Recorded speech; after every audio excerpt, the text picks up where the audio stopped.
Hi everyone! We're in a new world today, and I've got an audience. I think I'm about ready. So let's pull you guys in. I am not happy with my voice today. Oh no! There we go. Okay, we're safe. One day I'll get that sorted out, hopefully. I'm kind of too lazy to. Hi world, hi Foxroll. Hi people who are in the world with me. If you wanna join, you're welcome to join the world and listen. I have voices muted, so you'll have to communicate via chat box if you want. But you're definitely welcome to come listen. Hi Nate. I'm doing pretty good. How are you doing? We're in a different world today. Here, let me show you. See? We've got a... Where did I put the camera? Oh, it's, I don't know. It's somewhere over there. Oh, I see it. I got that camera over there so you can see everyone who's here. And got this one so you're close to me. And then this is probably the one I'll stick with for, let's see. I think like that. Yeah, that works. This is probably the view I'll stick with for most of the story. But how are you all doing? It's December, finally. It's almost Christmas time. I mean, it is Christmas time. It's almost Christmas. So, every creepypasta we read this month for Spooky Scary Story Sundays is going to feature like winter or Christmas or snow in some way. So I'm gonna try out a couple different worlds that, have snow. That have snow and stuff. So this world actually has stuff that spawns. I've heard some noises, but I haven't actually seen anything yet. It's called like Cryptid Hunting Cabin or something. Hi Derpy! No worries. I hope Scarlet was having a good stream. I popped in for just a little bit, and it looked like she was fishing. But it's good to see you. I hope you all are doing well. I hope you're all ready for spooky stories. Was also playing Hell Let Loose with your dad. Somehow flipped 2 tanks that shouldn't be possible even once. Oh my gosh, you're just a gamer, Derpy. I don't really know what Hell Let Loose is though. Like, I've heard of it, but I don't know what the gameplay is like or anything like that. Let's go ahead and start. Let's go ahead and start our stories. Well, our first story, anyway. We'll throw you guys over here. And once again, if you'd like to join, you are more than welcome to. This is a group instance, so you're free to just wander in whenever you want. Nate, you're doing solid yourself. Thanksgiving was a bit of a nightmare. Thursday was first Thanksgiving with the community. Just a bunch of homes coming together who have too little people to hang around to eat a full Thanksgiving dinner on their own. And second Thanksgiving with grandparents, which you ended up drugging yourself with sleeping pills and falling asleep. Oh no, Nate! Well, I hope I hope the community Thanksgiving was good. That's really sweet that everyone kind of got together like that, so that no one's really alone. Derpy, it's a multiplayer military game. Oh, there's actual military structure with commanders and squad leads that have to coordinate. That's really interesting. I might have to watch some gameplay of that sometime. Hi, Brayden. Oh, you have the game too, Brayden? Nice. Foxroll, your mom's been sick, so you're a bit bummed out. Hope she gets better soon. For the most part, she just has a nasty cough. That's too bad. I hope she gets better soon. And I hope it doesn't develop into something like, too serious. Nate, you love the new world? Honestly, find winter setups in horror. I really love winter in horror media as well. Like, there's so much with like snow and darkness and stuff that just lends itself to horror. Like how it muffles everything and yet amplifies certain sounds, and just hearing the crunching of snow, and I don't know, it's just a vibe. So yeah, I'm really liking this for right now. I might try some other worlds for the rest of the month, or I might return to this one. We'll see. Brayden, Fave Super Saiyan is back to deliver us scary stories. Gosh, I'm not a Super Saiyan. You haven't gotten too far into it, Derpy? Oh my gosh. Yeah, I hope you guys have fun playing together. Nate, only issue with the first one. New household who came into town who were kind of jerks to the other households, so everything was kind of passive aggressive. I'm surprised they showed up if they're just kind of like being jerks to everyone. But I don't know, maybe it's just growing pains, hopefully. Let's go ahead. Oh, I heard another sound. Let's go ahead and get started. The first one, oh no, okay, this is gonna happen a lot because I can't turn off the seat toggles. So like every time I click, I risk I risk like sinking into the chair. Small kitty. Yeah. I like that it's such a big chair. It's nice. Yeah, no worries, Derpy. This'll be open the entire time, so you guys can just come and go as you please. Alright.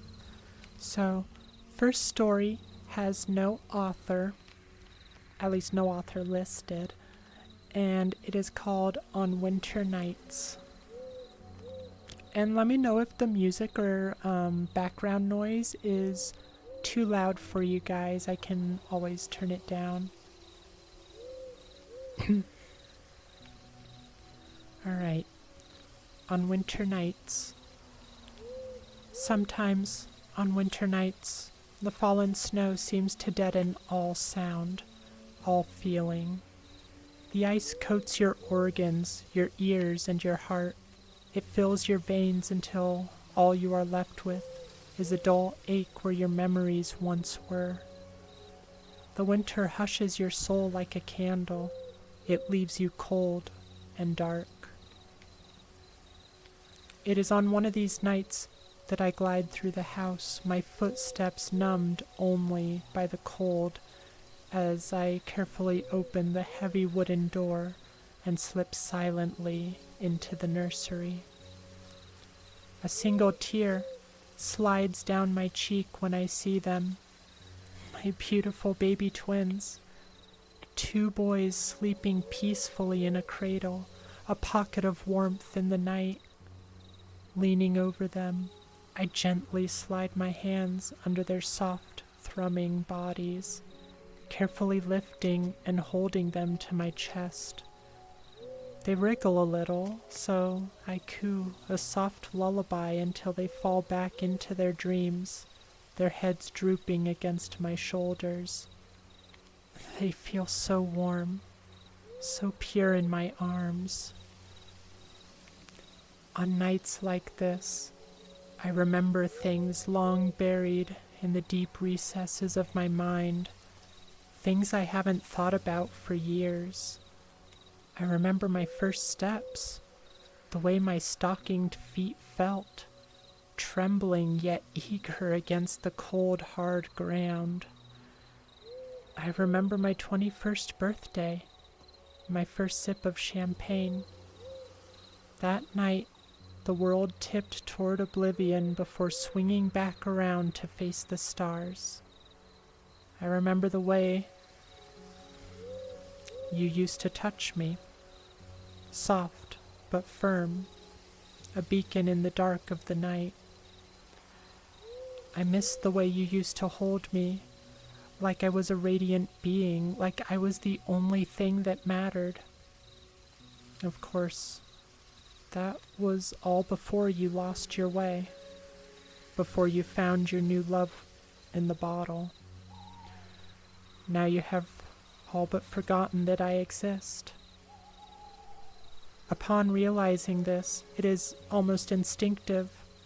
The way I turn around, still holding the twins, the way I hug them close and glide down the hall. Stopping in the living room, I stand silently, gazing down at you where you slump, passed out on the couch. I wait for some vestige of our love to resurface, wait for you to wake, give me one reason to stay. Then I continue, opening the front door into the radiant darkness of the snowy night, shutting it behind me. The night air is freezing, but I hardly feel it, and neither do my precious boys. These children deserve so much better than this, than you. They deserve love and affection, hope and warmth. They deserve the sound of birds in the morning and the whispers of pine trees in the night. They deserve happiness. All this world has to offer is heartbreak. Sometimes, on winter nights, some part of me begins to ask those strange, ethereal questions, the ones that linger in the dark, the ones with no clear answers. Oh no, my leg! Gosh, what a mood killer, leg. Come on. There we go.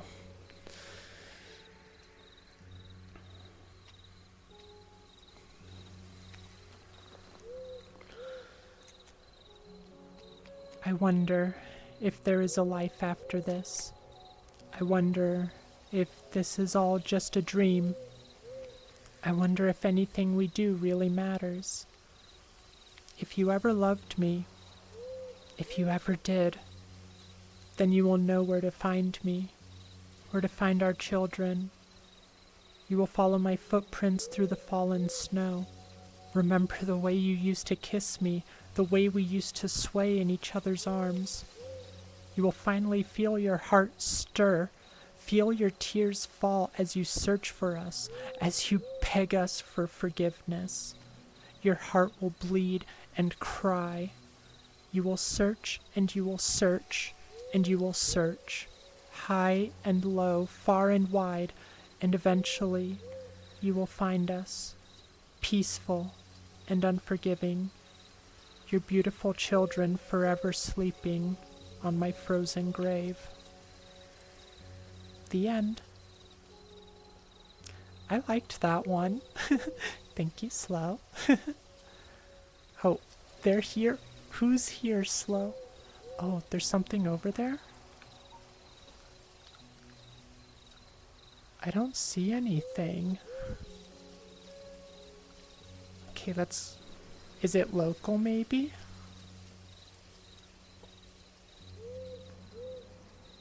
Oh, wait. Are those bodies?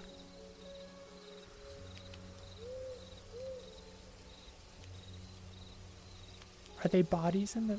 Okay, let's go look. Oh my gosh. They are. Oh no, they're mannequins. What the heck? Well... Oh no, I'm super dark when I'm away from the fire. Oh my gosh, they're over here too. They're everywhere. What the heck?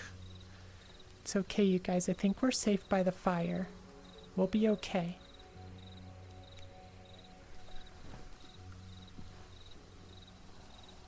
All right. Buddy's not. Oh, there's an X under you, buddy. Okay, you guys see that? Buddy's been marked.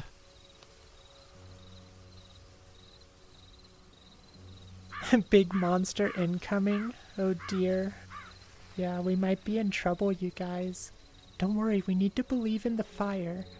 If Dark Souls taught me anything, it's that fire is divine and it'll keep us safe. We're at a bonfire, so we're good.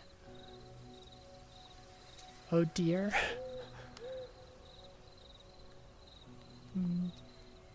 Okay. Well, we'll keep an eye out for other stuff. What did you guys think of that story?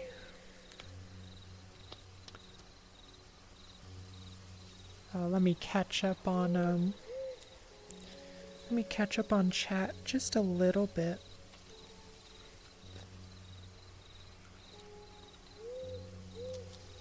Who's the critter under the chair? Oh, that's World.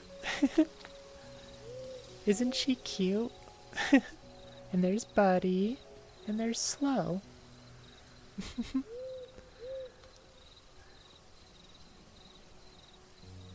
You want to find the thingamabob? Wait, what thingamabob? You like the idea of a rainforest better, Derpy? A rainforest with horror could be pretty good too. I think it's good for like, kind of like tribal horror type of stuff. Remember that monster idea, Rachel? Oh, yeah. Yeah, I remember that, Nate.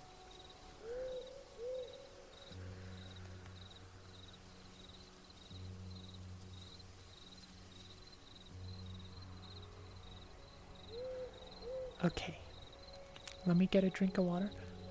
I have read Abandoned by Disney Slow.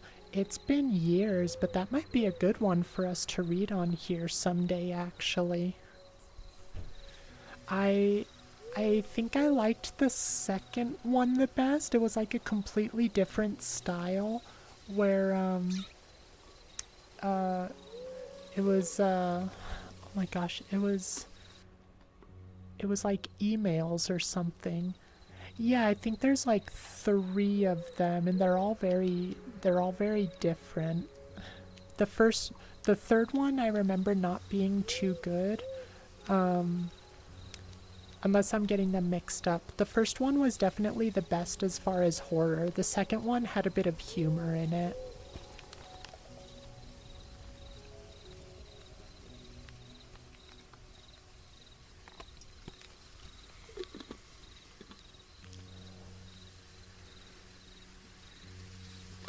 Oh, Nate, you're, came up with variants, only cosmetic ones, but so far she's working on... Ooh, I would love to hear the lore.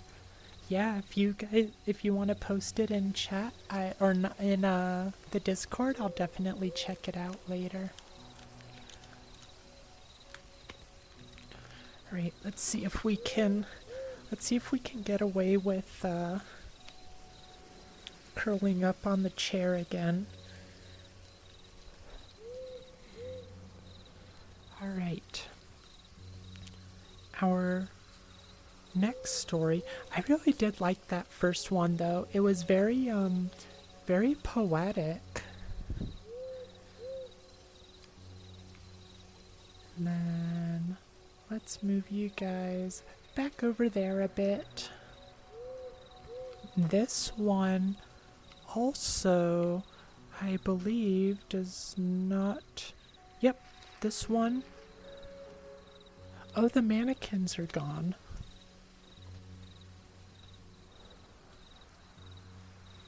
This one does not have an author as well. It is called Snow Day. Snow Day. It was a typical Monday morning.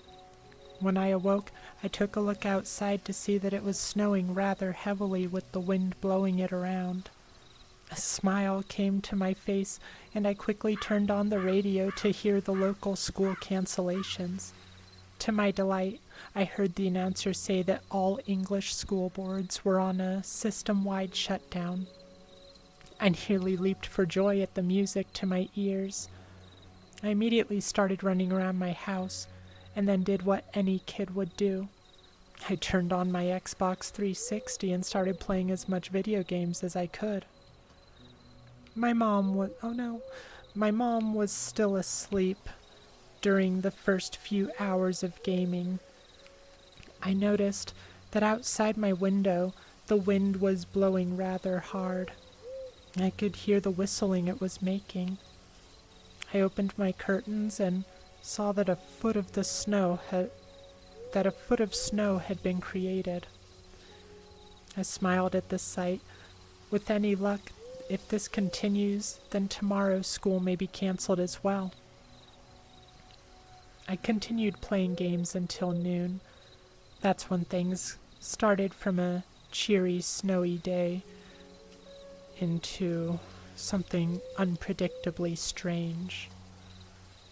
I heard a bang outside my window. I jumped at the noise. I paused my game and decided to take a look. I opened my curtain once more, only to find nothing. Outside, there was nothing but white. The dark silhouettes of the trees were against the cold gray sky. I closed my curtain this time and was about to start my game again when the bang was heard again. I whipped around and flew open my curtain. Still nothing. I decided that it was one of my friends trying to play a joke on me and walked out of my room into the kitchen. I put a couple slices of bread in the toaster for some lunch and opened up my cupboards to see if there was anything to eat. To my dismay, there was nothing worth eating. I closed my cupboards and looked outside again. The wind was blowing harder than ever this time, and more snow blanketed my yard. I sighed. The radio announcer came on once more after some rock from the 80s. Attention. All roads have been closed until further notice due to heavy snowfall and dangerous winds. Thank you. I sighed again because this meant my mom wouldn't be able to go to the store to get food. I walked back into my room and started gaming again. Not 20 minutes after, an even louder bang was heard again outside my window. I got up in frustration and shut off my Xbox. I was going to get to the bottom of this. I put on my snow boots, jacket, gloves, and ran outside. I stared at my bedroom window from outside my house. Nothing was there, except for one small pair of footprints. I followed them all the way into the woods behind my house.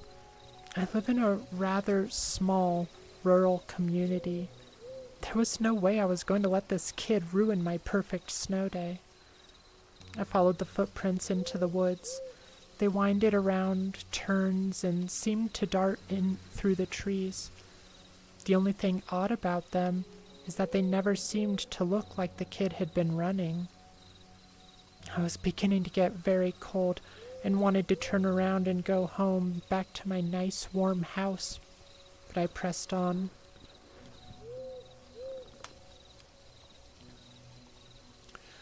The wind picked up, which was strange because I must have been surrounded by hundreds of trees. I looked back down at the track. The snow was beginning to fall much faster now.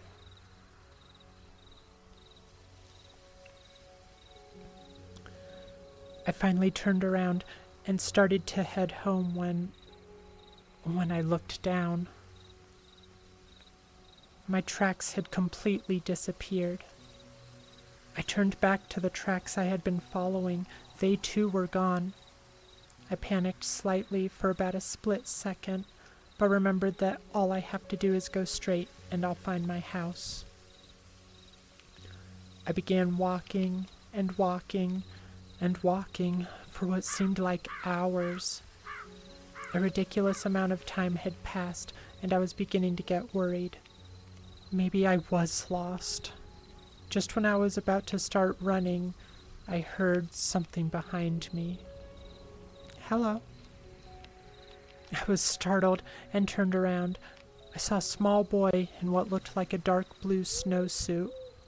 He was covered in snow and he wore a thick scarf around his face so I could only see his eyes, which were as gray as the sky. Hello? I managed to say back. Who are you? The boy asked. I was struggling with the situation. Well, I'm lost, really. I really hoped the boy wasn't young enough to start calling me lost, but he looked smart. He laughed. It was a cold laugh. I could actually feel a shiver crawl up my spine as he did so. That's funny, he said finally. I stared back at those gray eyes. Something about this kid was creeping me out. What was a small boy like him doing all the way out here? Who are you? I asked him. He giggled once more, sending a shiver through my bones. My name's Jack, he said. At least I got something from this kid. My hands were freezing cold, and I wanted to get out of here. But mostly, I wanted away from this creepy kid. I looked at him once more and asked, "Do you know the way out of here?" It looked like he was smiling through his thick scarf. He held out his hand. I took it and was met with a shot of sharp, freezing pain sent up my arm. Oh my gosh. Oh, okay, you guys. There's weird things. Oh my gosh, buddy, there's one right next to you. Oh, no, oh my gosh, buddy! What the heck?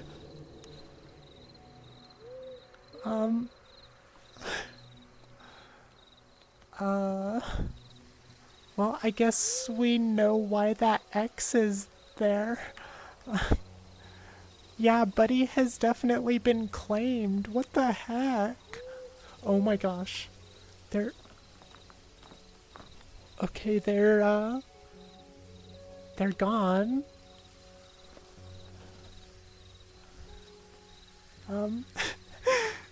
Okay. Well, that was something. Oh, Buddy, you're back. What happened to you, Buddy? I thought you were dead. Oh no. Buddy disappeared again. This place is weird. Okay. Well, since we're paused anyway, let's go ahead and catch up on chat.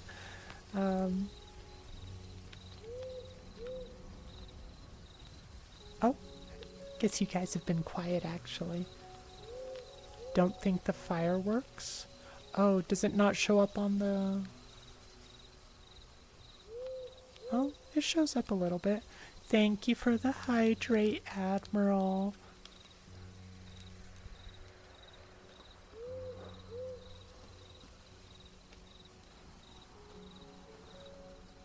Works to dissuade monsters slow.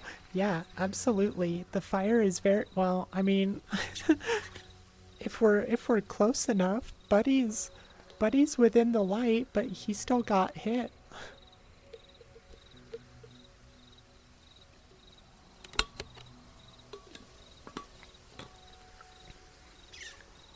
All right. Well, let's continue our story. Are you all right, Buddy? You're not like replaced by a fake Buddy, are you? All right. I think it's the same Buddy. What's up, Slow? Long deer? Oh. I hear more noises.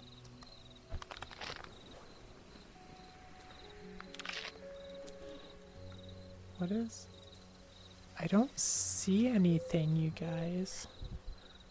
Oh, jeez, the skull scared me. But, oh my gosh. Oh, there is something. What is that?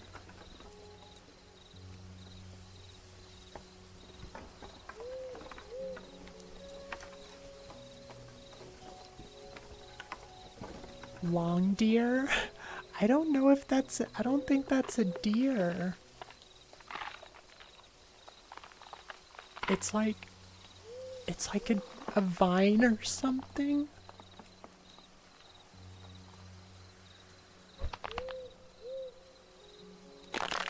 Oh no, it is a deer. Sort of, maybe? Thank you for following, Gast. I'll give you a hug in a second. I am just enthralled by this thing. Is it gonna do anything? I wonder if it's mad that I have his brother on my chair. I see you're avoiding the X chair this time, buddy.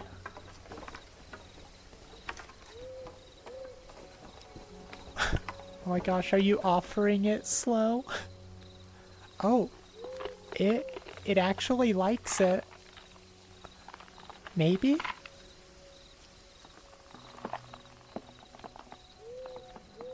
Okay. I guess he was just checking us out. That one was weird. I liked that one. Okay, well, let's get back to our story. This is a neat world. Okay. Yeah, thank you for the follow, Gast. I really appreciate it. I'm glad you're enjoying the stream enough to want to follow. Means a lot. All right. Oh, do I not have? Okay, good. From here you... Oh, this is as far as you've gotten in the world? You had seen the other things before? Slow was our guide. Now we're truly in uncharted territory. I'm really excited to see what else happens here, though. All right. Let's continue our story. Stay on guard, Slow.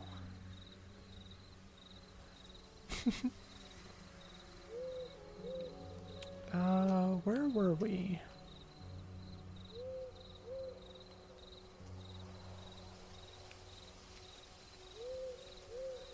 He held out his hand. I took it and was met with a shot of sharp freezing pain sent up my arm. I winced, but the boy didn't seem to notice. He led me through the woods for a while. neither of us saying a word. I didn't dare ask him any more questions. After a while, my hand was starting to go numb, and I could barely feel the kid's hand in mine. I started to fade in and out of sleep. I couldn't fall asleep.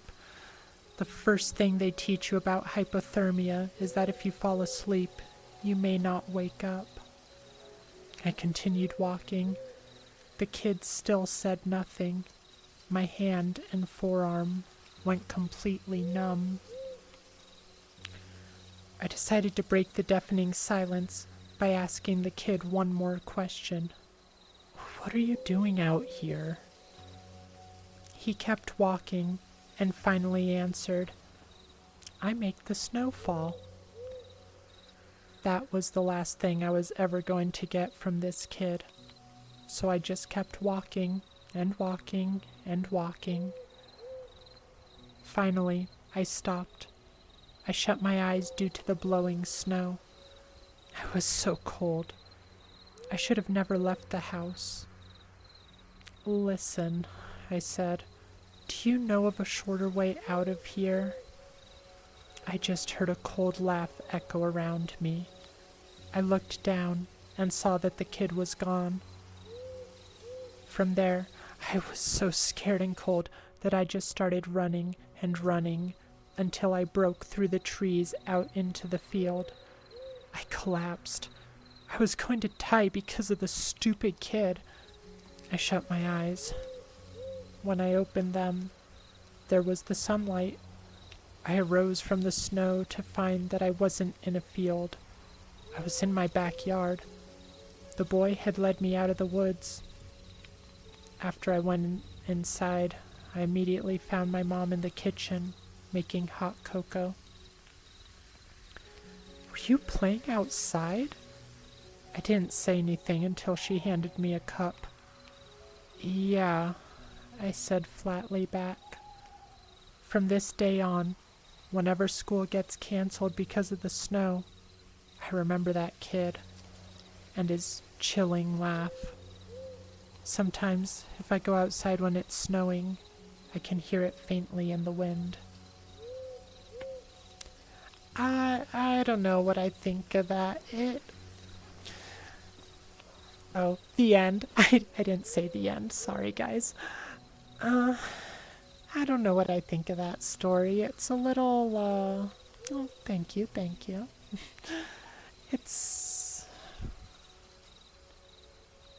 I feel like the writing could have been a little better. There were a lot of parts that were just kind of worded weird. Like there was a paragraph where he was saying again a lot. Oh. I heard a noise.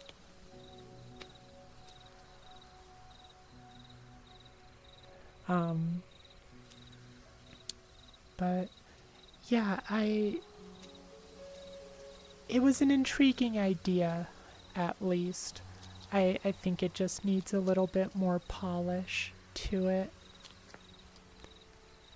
We're going through these stories a lot quicker than I expected we would, so we might have to find another one, or we might end up doing some other stuff. It may turn into like a just chatting by the end of it while we hang out and see what else happens in this world. I'm actually going to turn the world down just a little bit.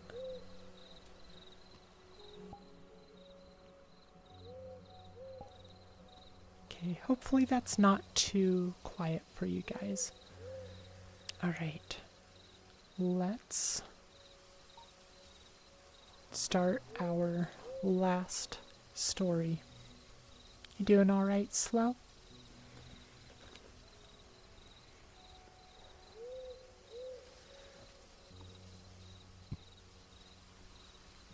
Oh, you're heading out, Slow? Alright, bye, Slow. Thanks for hanging out and protecting us against the cryptids.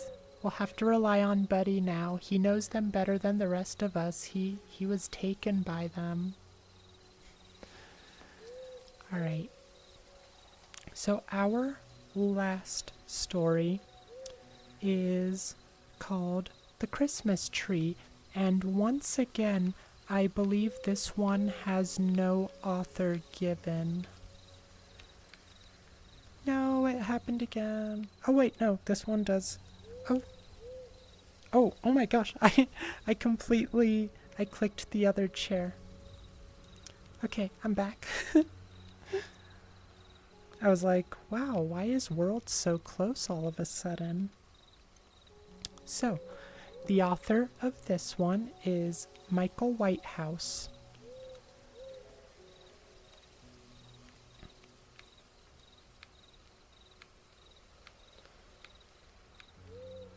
I'm trying to be very careful with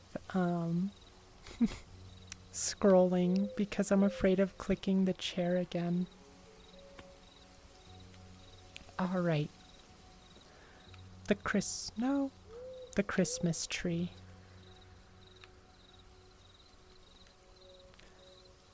Staring at the tree, whiskey in hand, Pete was pleased that this year would be different from the last. It had been the strangest time of his life, but he truly felt like things were finally coming together, and when better to come together than at Christmas, a time he loved more than any other. In some ways, the past year had been like an eternity. In others, as if it had been succumbed to time in the blink of an eye. But either way, he was glad to see the back of it. Staring at the Christmas tree, its beautiful lights casting a warm hue over the room, and the snow quietly falling outside as the sun set, Pete began to think of the past year, of his daughter Lana, and his wife Janet. It had started with a very normal December, 12 months earlier. The small town in which they lived was covered in a thick layer of snow. The residents spending most of their days clearing driveways, and Pete's wife going off for one of her usual wanders. She had been gone for a couple of hours, but while Janet was utterly devoted to her family, she still needed moments to herself, to clear her head, to diminish the stress that comes with a loving yet disorganized husband, and a little girl who was kind, but whom enjoyed trying her parents' patience. Oh my gosh, what the heck was that?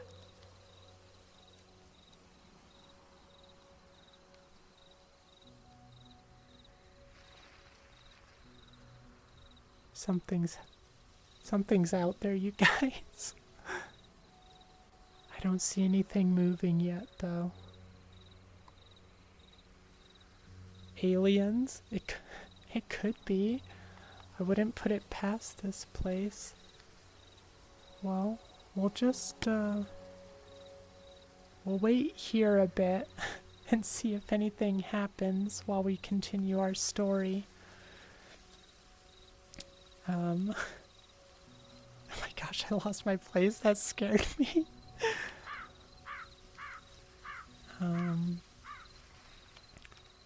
When the tensions of a domestic life clouded her feelings or began to weigh on her spirits, Janet would wander out of the back door into the fields and the woodlands which characterized the entire area, and trek for a little while through the pines which dotted the landscape. It therefore wasn't unusual for her to be gone for fairly long periods, especially since it was around that time of year when she would take it upon herself to choose the Christmas tree. No matter how much Pete or Lana asked to help out, this was Janet's job.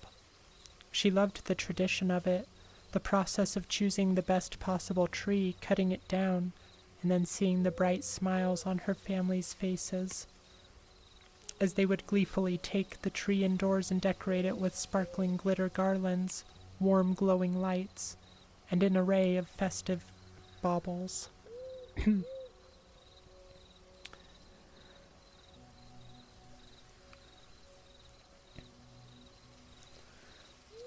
It was a small highland town where they lived, far away from any major city.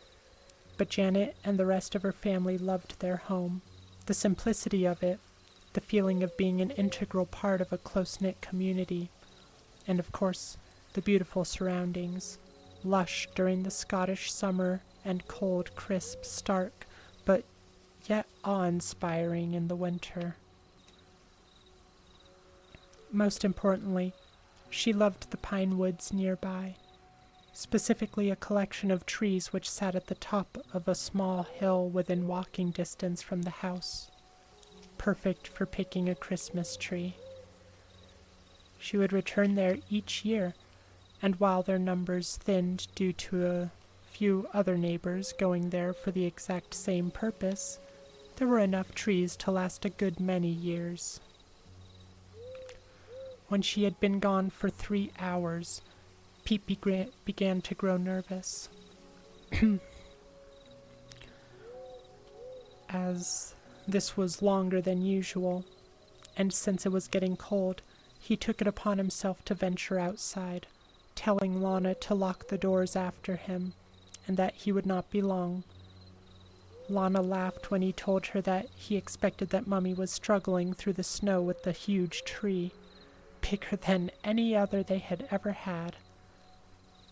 Pete loved to see the excitement in his daughter's face at this time of year, and he told her to watch from her bedroom window to see what they would bring back. With this, she excitedly ran up the stairs straight to her window before he had to call her back down to lock the door. Gazing at the beautiful tree, he could remember that night like it was yesterday. The snow was crisp on the ground and crunched under his feet as it began to freeze. Small flakes fell from the sky occasionally, but Janet's footprints remained uncovered. Even without them, Pete knew where they were heading. The hill where Janet returned each year was only a 40-minute hike away. She would pick a pine tree from there. In fact, sometimes she picked 2. One around 6 foot, the other a young tree about half the size, if they could find one suitable. It was difficult at times to find smaller trees, as they seemed to be rare in the area. Everyone in the town seemed to like the idea of having a small tree in their children's bedrooms, so people would climb up there with an axe and take what they wanted. So there weren't many at hand. Lana at one time had thought it was sad to cut down and kill the trees just for people to look at. But Pete explained to her about tradition and that he was sure more would grow back. With time, she forgot this protest and looked forward to the years when she could have one. If a smaller tree couldn't be found, they had a lovely synthetic one which would sit at her window. Secretly, she loved this just as much, but as her father had said, tradition is tradition. Right, give me a moment to catch up on chat and take a quick drink of water. I have not seen anything around. Have you, buddy?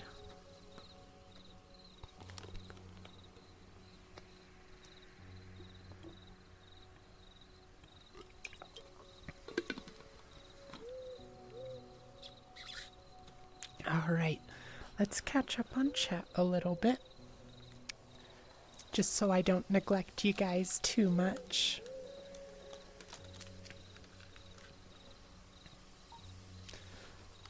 Hello. Okay. Totally not you pissing him off by making your own corn shapes instead of circles. Wait, oh, the aliens? Such a dork, Nate. Eat it, nerds. Bet you never thought of corn prisms. Cornadecahedron. Yeah, I was kidnapped. I've been having such a pain with with the toggles on these seats, there's nowhere I can turn them off. So, aw, Mr. VR, thank you so much for the follow. I really appreciate it.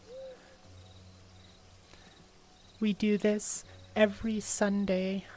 Not in this world. This is the first time we're in this world, but it's been a lot of fun because a bunch of weird stuff starts happening. But every Sunday we tell some spooky stories by the fireside. It's a lot of fun. Sometimes the stories are better than others, but you know, it's still a nice cozy way to wind up the weekend and get ourselves ready for the coming week. Oh, do I like Halo, Mr. VR? Oh no, I won't get cheese.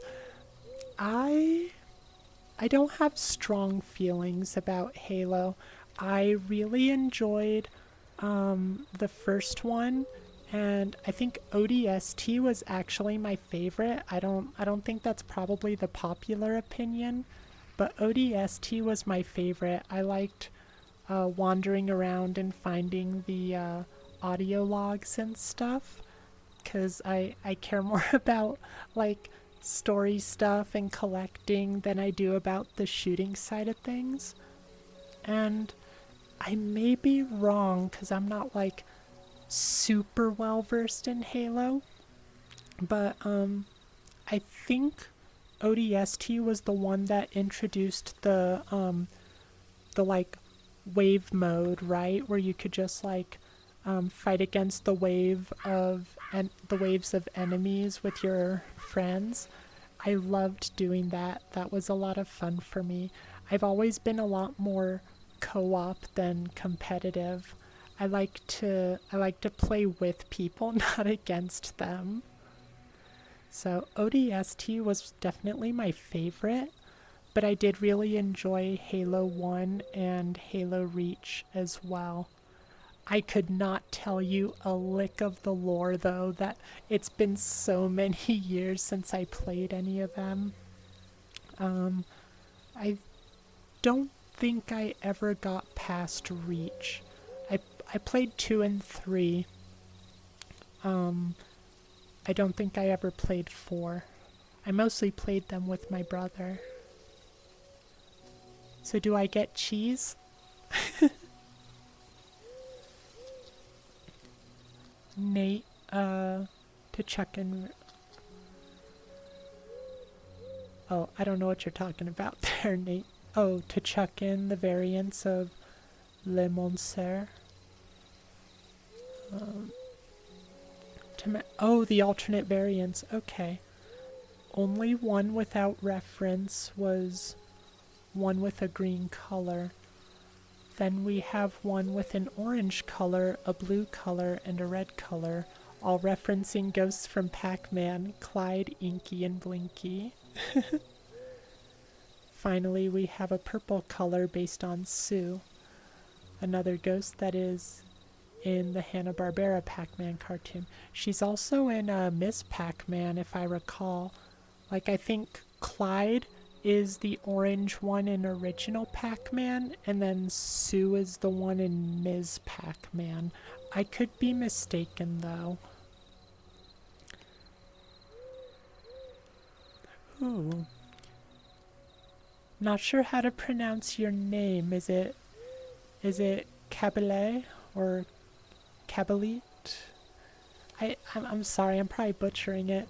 And then Pocholo. Cabilete?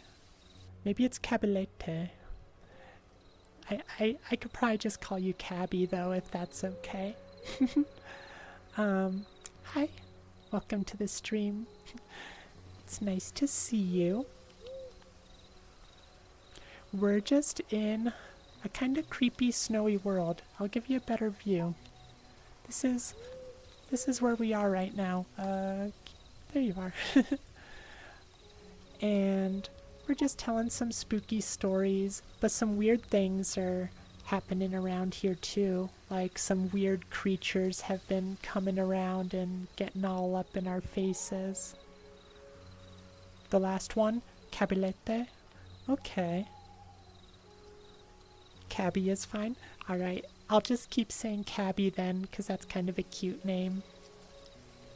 But I hope you're having a wonderful day, and I hope you're going into the new week well rested and ready to go. Let's go ahead and continue with our story. I don't remember what derailed us, but yeah, we definitely got derailed.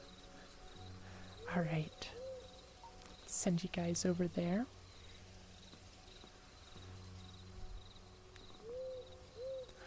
Alright, where were we? No, Halloween is over, Cabby. It's Christmas time now. That is very cute, though. I really like that emote. Oh, what was that? Alright.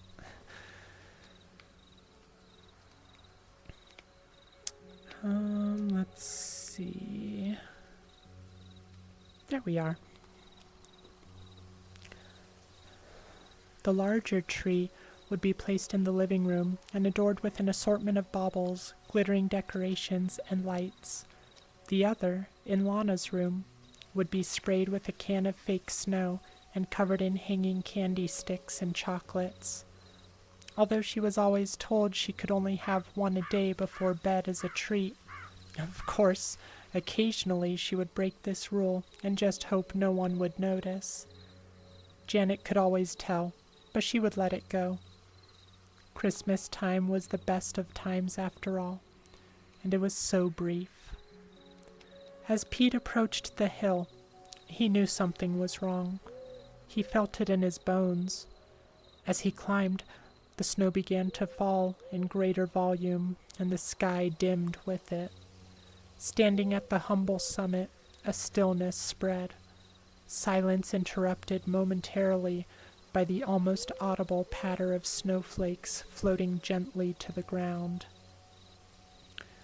He followed the footprints now with purpose, knowing that if the snowfall increased, that it would be nearly impossible to find Janet.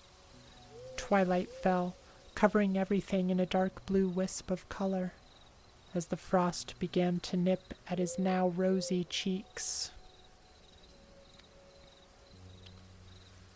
I need to move this a bit. Kind of sitting at an angle here. There we go. That's better.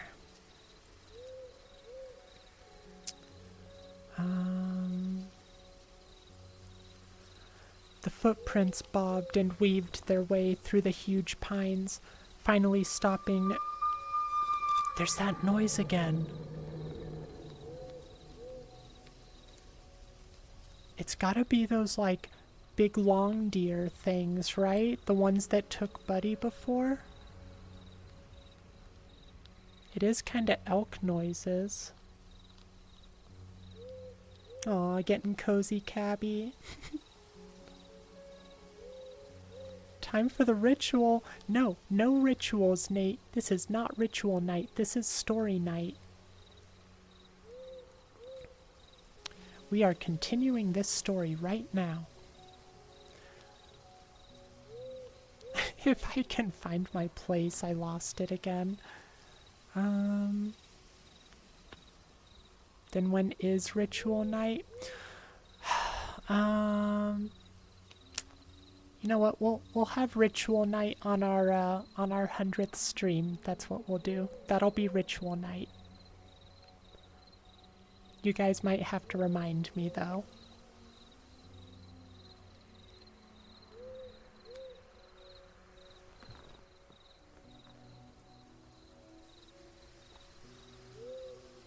I feel like I hear some singing. Do you guys hear that?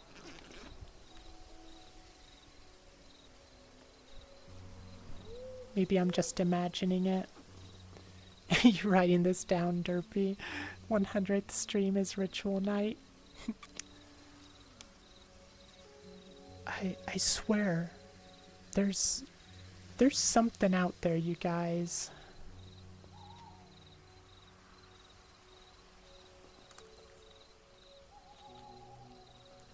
Okay, back to the story. He followed the footprints now with purpose, knowing that if the snowfall increased, that it would be nearly impossible to find Janet. Twilight fell, covering everything in a dark blue wisp of color. We read that part. The footprints bobbed and weaved their way through the huge pines, finally stopping next to a wonderfully thick and vibrant tree, one which was perfectly suited for their purposes, the perfect size, almost 7 foot tall, a deep, life-filled green, and a thick abundance of branches and pines, which made it almost impossible to visually penetrate its cover in such a light. But yet, Janet was nowhere to be seen, and as far as Pete could tell, there were no other tracks in the snow leading away in any direction. She had most certainly been here, but where had she gone? I heard some footprints or footsteps again, you guys. This was both puzzling and worrying. It seemed impossible, but there they were, Janet's last 2 footprints engraved in the ground, but the snow all around, virgin, undisturbed, and lacking all signs of life. It was as if she had just vanished into the night. Looking at the base of the tree, Pete ran his fingers over a deep gash in its trunk.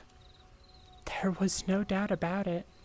Janet had taken a few swipes at it with her axe. Then, for some unknown reason, she had left, or perhaps moved on to a tree she felt was more suitable. Surely not, though. This tree was perfect. That must have been it, though. She must have moved on.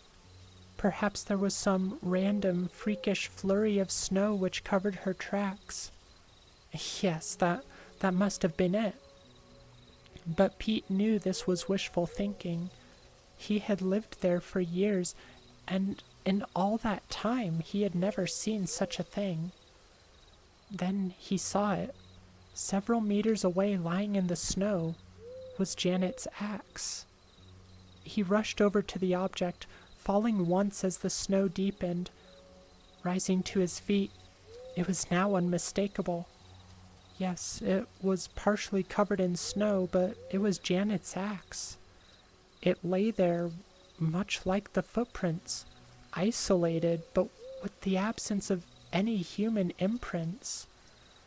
It was as if the tool had been dropped from a great height, but Pete did not care to speculate. A sense of growing worry permeated his mind as the thought of Janet lying somewhere injured increased his anxiety.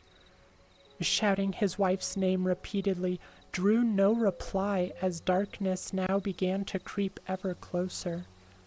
If she was hurt, he would have to raise the alarm and get the town out looking for her along with mountain rescue. She wouldn't survive long in the snow, in that biting cold. At this thought, the panic grew. Worry, fear, hurt that can only be felt through love. With torch in hand, he continued in the direction the axe had taken him. As he entered the thick den of pine trees, he noticed the broken branches littered on the ground, as if something had rushed past, tearing them apart and breaking them off on impact. Maybe Janet ran through here. The scale of the damage, however, looked too great to have been dealt by one person alone. Had he been in any other country, he would have assumed a bear was nearby. But they had been hunted to extinction in Scotland long ago, along with the wolves and any other predators. For a moment, his torch reflected off of something scuttling under a bush, but it looked more like an insect than anything else, and again far too small to cause such devastation. Alright, I'm going to take a quick drink, and I think we actually need to take a a little pee break. So let's catch up on chat. We'll get our drink and then we'll do a short little ad break so I can go to the bathroom. Nate, what stream is this one again? 50? No, we are way past 52nd. Litter box. No, it's not a litter box.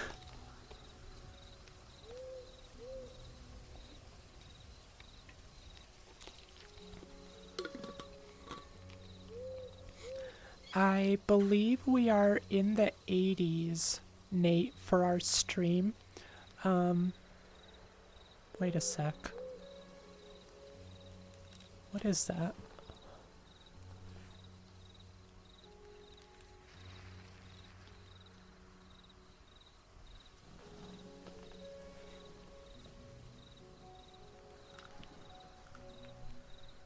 Oh, there's some... Oh my gosh, it's derpy. Alright, you guys. Oh. Okay, that's why I was, like, confused. That definitely kind of had, like, the same vibes as the deer elk things that came by earlier. It's good to see you, Derpy. Okay, give me just a minute. I will be right back, everyone. We will have 3 minutes of ads. If you don't want to watch them, that's totally fine. I won't do anything that you'll miss in those 3 minutes. I'm just going to go to the bathroom. So let's put you on the Astral train, and I will get those ads set up and be right back.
looks like some of you are not yet.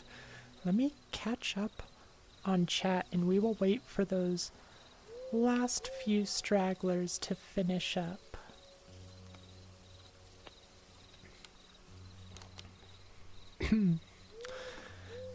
Much better. Alright. Oh no. Yeah, I don't think I'll come to this world too often, or maybe I'll have to find another space for when we do story times, cause there's the chair toggles are pretty frustrating.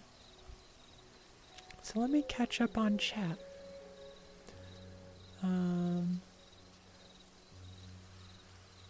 It's our favorite Eldritch horror. Give it up for Derpy.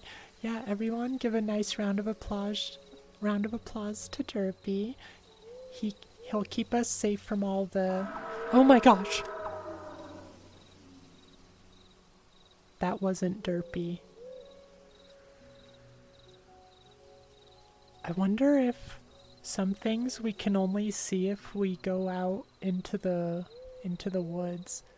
If we have some time after this story, maybe we'll do that. We'll go explore a little bit. But yeah, I haven't seen anything recently. Oh my gosh, is that a farting penguin, Derpy? It's so cute. Aw, very festive.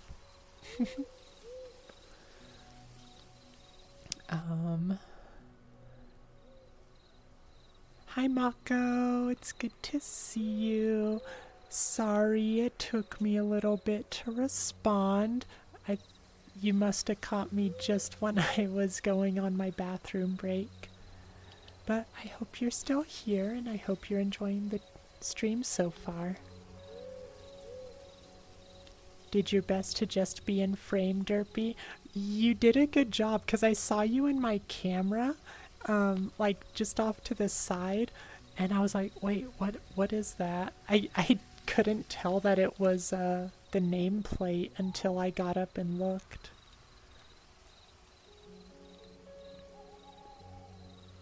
Welcome to the ashtray? No, don't call it the ashtray. Oh my god. Had to walk all the way around the cabin to sneak up.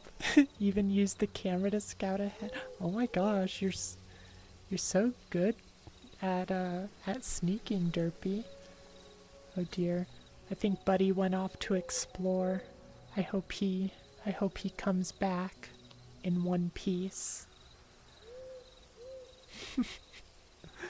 You never hear a Derpy sneeze before. That was not a Derpy sneeze. That was something bigger than Derpy. Alright, let's continue our story. I am kind of intrigued with this one. But honestly, this world is a little distracting. Like, it's been fun, but it's...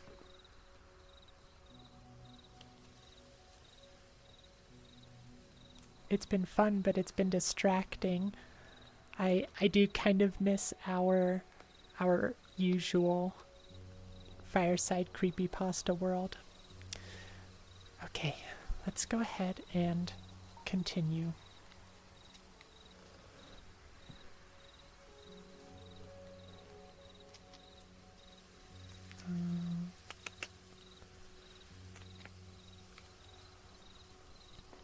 Okay. Pete fixed his scarf, trying to cover his face as the frost bit deeper. But just as he did so, something caught his eye, something on the ground. Shining his torch on what he at first thought to be a dead animal was the crumpled body of Janet, lying still on the ground. A heart attack, they said. A heart attack. But Pete had seen her face. He had looked upon those eyes, once so filled with kindness, transfixed into a frozen stare, cold, glassy, black with fear.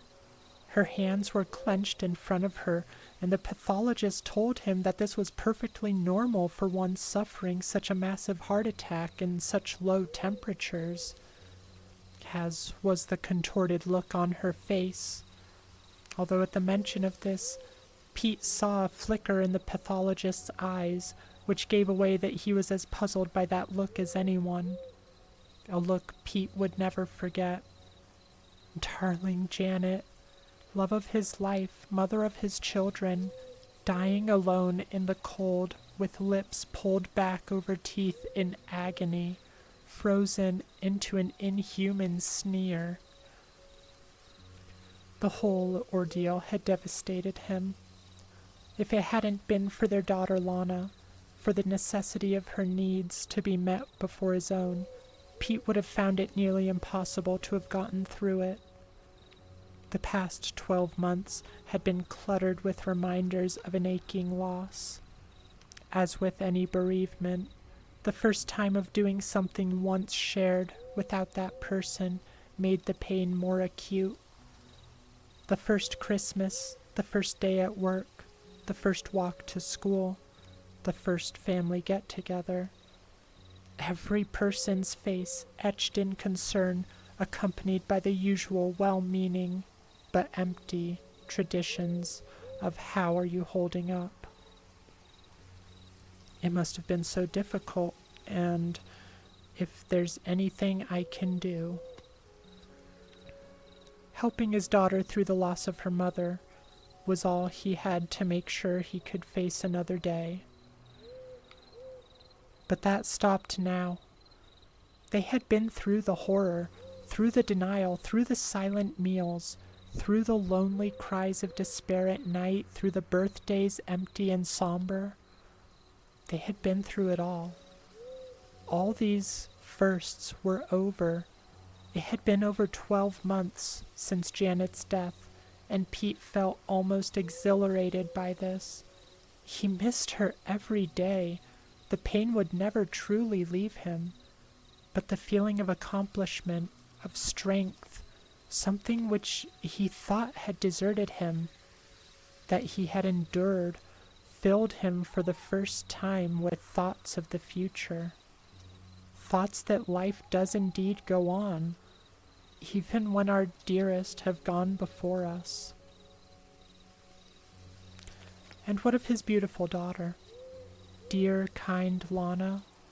He may have felt compelled to bring her through the past year, but her empathy and strength had left him in awe, characteristics which someone so young had no right to possess, but which were thankfully present nonetheless.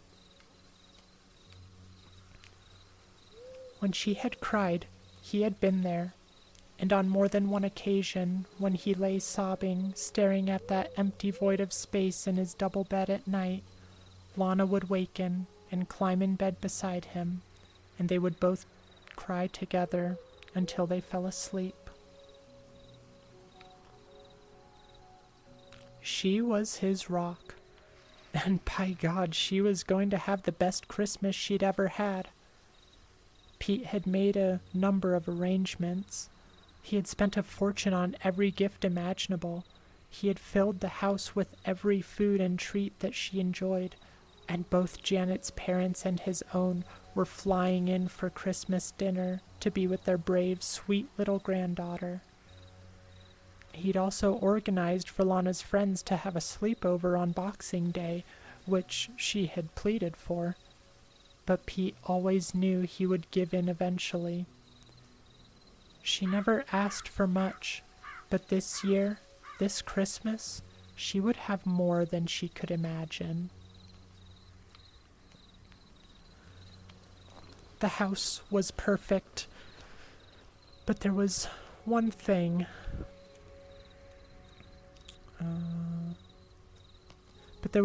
Left to do. One thing that Pete had dreamt of since the night he found Janet's body. She had chosen that tree. It was going to be sitting in their living room, adorned with all manner of decorations. That was its purpose, its very reason for being. Janet never finished cutting the damned thing down. It was in many ways her dying act, and Pete was going to make sure that it was fulfilled.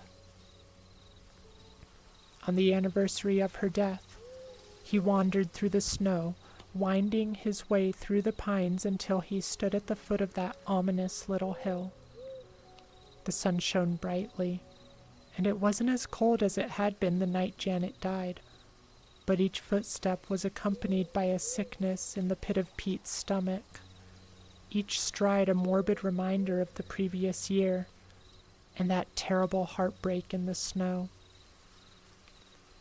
Marching to its peak, he first walked to and observed the scene of Janet's untimely death.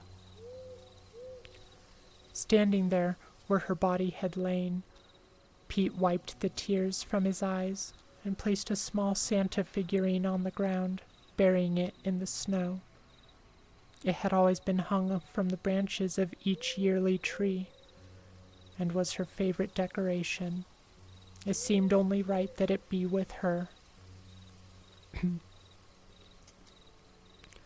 After another few minutes of trudging, there it was. It was still standing. That damned tree. As if ravenous for revenge, Pete pulled Janet's axe from his backpack and charged at the pine.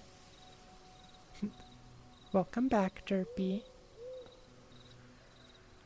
He battered and chopped at the cut which Janet had made the previous year, making it deeper with every slice, with every pound of pressure he could muster. The tree groaned and creaked as if in pain.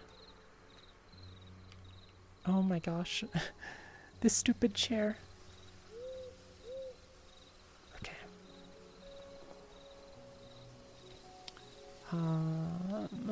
Sorry, lost my spot.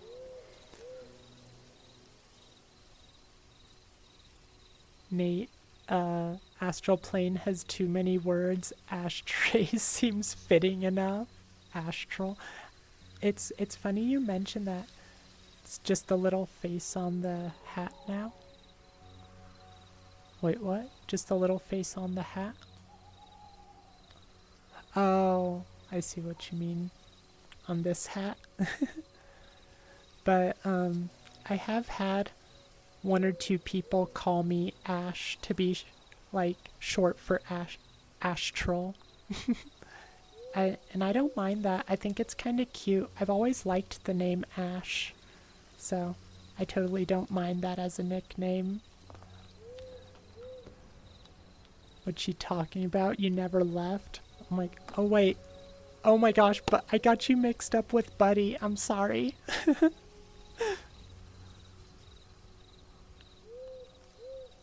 Alright. Let's go back.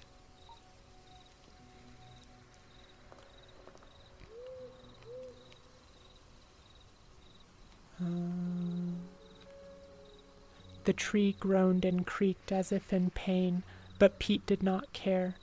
This tree was the final reminder of Janet's death. Whatever had happened that night, it happened because of that tree. As crazy as it seemed, it all made sense for a moment, and then clarity was clouded by mundane reality. She had simply died of natural causes. With the roar of cracked wood breaking under its own weight, the tree swooned and collapsed to the ground in defeat.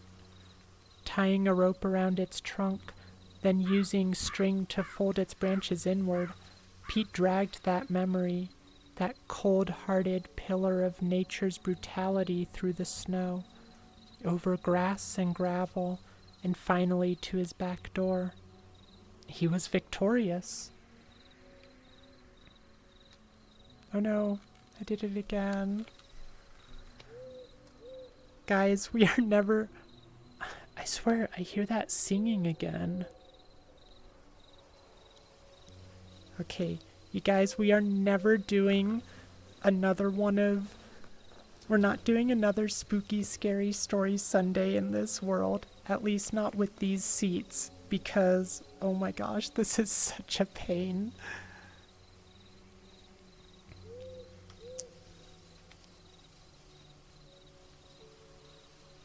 And now I need to find my spot again.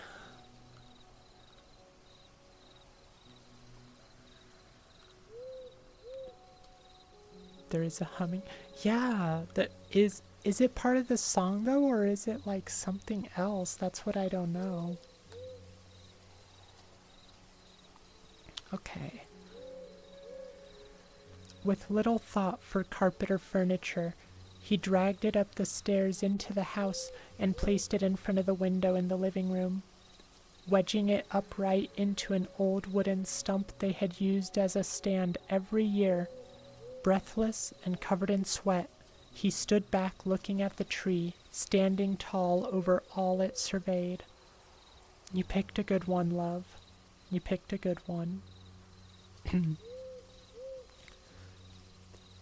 He held back the tears and waited for Lana to return home from her friends. Pete put an old Christmas film on the television as they both decorated the tree together, singing, laughing, and being a family. There were moments, fleeting glances when they caught one another's stare, a glance which showed pain buried deep down inside, one which said, "I miss her too." But it was Christmas, and the moments of grief passed, buffered by longer, caring periods of happiness. Contentment caressed smiles from ear to ear, and festive spirit once more filled that home, which had for too long been host to loss and anguish. As night began to fall, after Lana went to bed, earlier than usual because the excitement had worn her out, Pete decided to reward himself for the day's efforts. The lights were dimmed, and after pouring himself a large whiskey, he sat on the living room couch and stared at the tree, draped in tinsel garlands and adorned with bright white Christmas lights. It really was a sight to behold. The best tree they had ever had. "Here's to you, gorgeous," Pete said, lifting his drink to the sky in a symbolic gesture. Staring at the Christmas tree, its beautiful lights casting a warm hue over the room, and the snow quietly falling outside as the sun set, Pete began to think of the past year, of his daughter Lana, and his wife Janet. Time passed slowly as he thought of all things gone, how they had led to this moment through pain and suffering. But now, hopefully onwards to the future, and one filled with, at least, the briefest possibility of joy. The glow from the tree reflected off of the window, but it penetrated far enough to illuminate the now thick blur of snow, falling to the ground silently outside.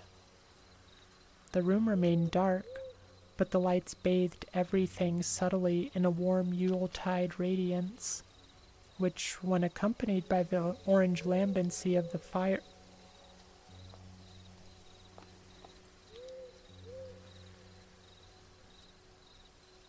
sorry, I thought I heard something.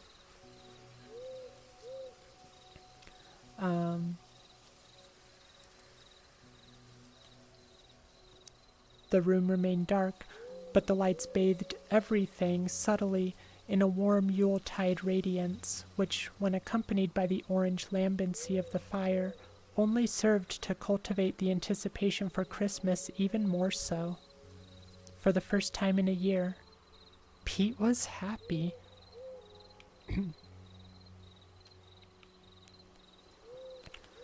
Something bothered him, though.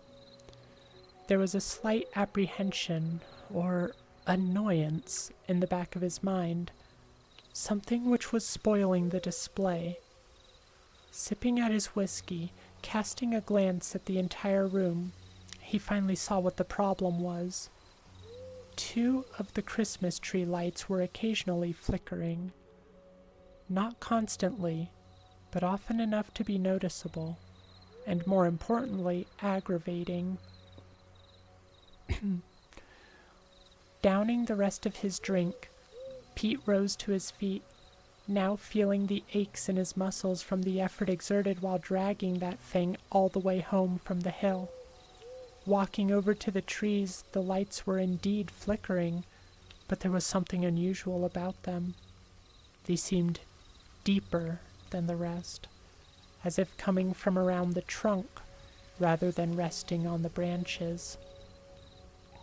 Again, Pete was struck by how dark the interior of the tree was, that even in the presence of many lights placed upon it, he could not peer or adequately see between the branches. Even the two lights which sat deeper behind the pines did not seem to illuminate their surroundings in any way. The empty glass slipped from his fingers, smashing on the floor. The lights were fine. They were not flickering at all, but the occasional blinking of two eyes amongst the branches had been enough to catch his attention. He froze to the spot, and it was as if the room grew somehow darker. Something stirred between the pines, between the knotted wood and the scratched, porous surface. Something lived there. A feeling of utter paralysis now took hold, his feet firmly glued to the ground as the two eyes slowly pushed forward. Creaking and cracking, a face revealed itself from between the pine-covered branches, as if seeping out from its innermost visceral point. Mold-covered, ancient, its features twisted in rage. Fear began to course through Pete's veins. His heart beat faster and faster as the face moved closer, its eyes devoid of pupils, now swamped in a maddening yellow, and from below, the protrusion of two thin moss-covered legs arching out from between the branches. With a creak and a snap, it straightened itself, now standing in all of its terrible glory in front of the tree. It was now pitch black outside, and it would have been clear to Pete that this animal, this creature, was of a nocturnal nature. But in its stare, he found himself helpless. His heart skipped. First it was a palpitation, then he could feel a searing pain in his left arm. He clutched his chest, but his feet remained adhered to the ground, and it was impossible to look away from those yellow, unmarked eyes. Its gaze came closer, and in the pain which it brought, Pete knew he was going to die, to be found like Janet, cold, face contorted, and the second victim of that which lived amongst the pines on that hill. The pain was now unbearable, but the paralysis removed the possibility of a scream. What little light there was from the fireplace now illuminated his head, elongated on one side and pulsating on the other. Its face dominated by a large dark hole which appeared in place of a mouth or nose, one which no light could penetrate. As its boil-ridden head stopped to meet his own, and the hole in its face almost touched his mouth, an involuntary sneer pulled Pete's lips up to reveal his teeth, as his face contorted into an entirely unnatural position. Then, that one word, a word so powerful, so pure, that even the most evil of intentions could be dispelled by it. Daddy? With the snap of wood, the gargoyle-like creature turned its wide yellow gaze to Lana. Standing at the bottom of the stairs in her pajamas, her scream echoed out into the night.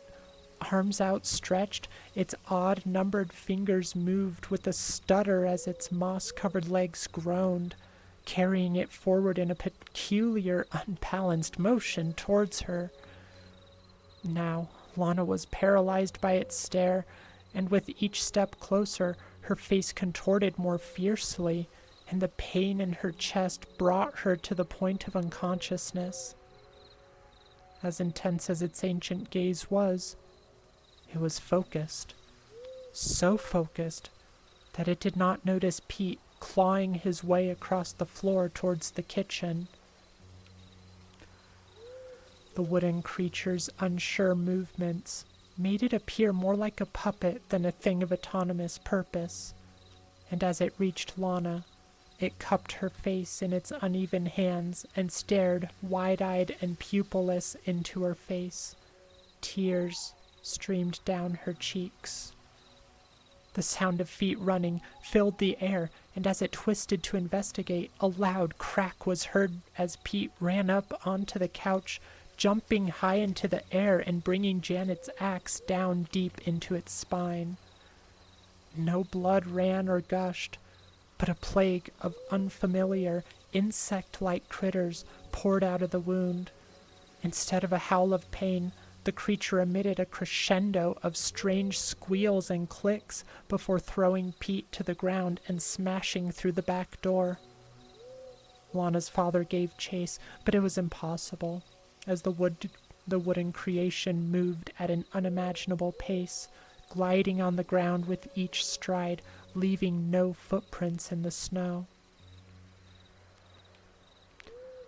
After a visit to the nearest hospital, both Lana and her father were given a clean bill of health, but they never returned to that house, filled with memories of the good times, the happy times, of a mother, a wife, a kind soul, of birthdays and weddings, and, of course, of Christmas time. Pete didn't know what that creature was, whether it was alive or dead or something else entirely, inconceivable to the human mind. But he made a solemn promise to himself. From that moment on, never again would he cut down a tree, decorate it, and take enjoyment in its appearance as it died. Because no matter how pretty they are, no matter how much warmth they may give, no matter how much they might make people think of Christmas, you just don't know what may be living inside. The end. I was kind of happy with that one. I feel like it took kind of a long time to get where it was going, but that might also be because I got so distracted. There we go. So it did feel like it maybe took longer. Oh no. Maybe took longer than it actually would have for me to read it. Oh, Nate, I see your hydrate. We'll take care of that. Sorry it took so long. What did you guys think of these stories? I think the first one was my favorite. Even though it wasn't really, like, scary, it had more of that, gothic horror vibe.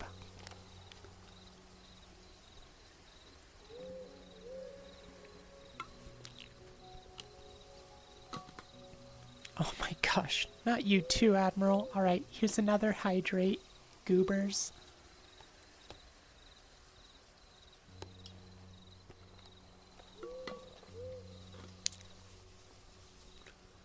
And we still have like 20 minutes, so we could probably find another story.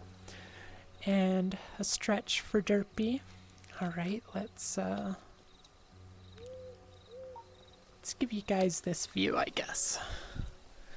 It's a little more... Oh my gosh. Okay, that's better. Alright, time to stretch, and preferably not get burned by the fire. Oh my gosh, I hear... Oh my gosh! Derpy! You scared me!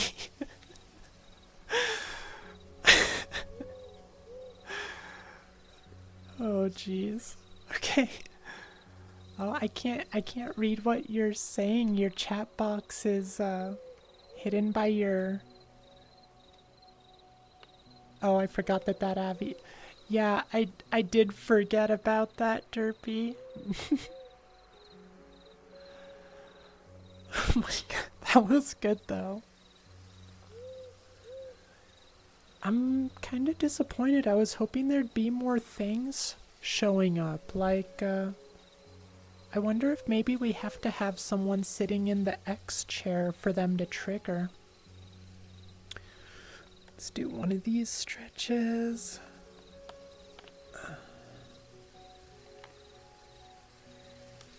All right. Oh, I guess this wasn't too bad of you for that. You know what? I think I want to stand for a while. Kind of done with those dumb chairs. Let's see. Yay, Demon Santa. Oh, you mean Derpy, yeah. Yeah, I suppose he's Demon Santa. Was waiting for that to come out.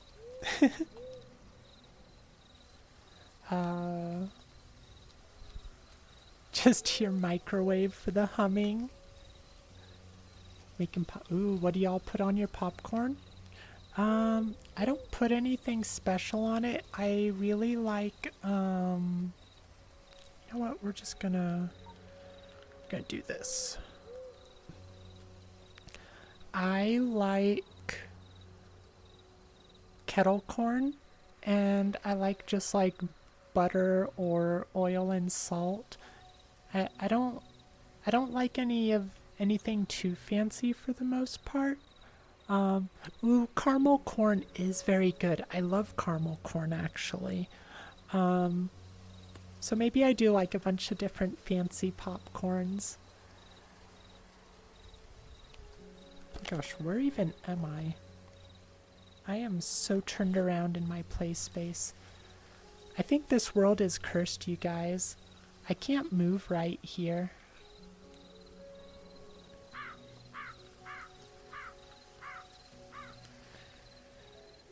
You were waiting for the camera to pan out so you could do it while staring. Oh my gosh, Derpy, you're such a menace. But what did you guys think of the stories?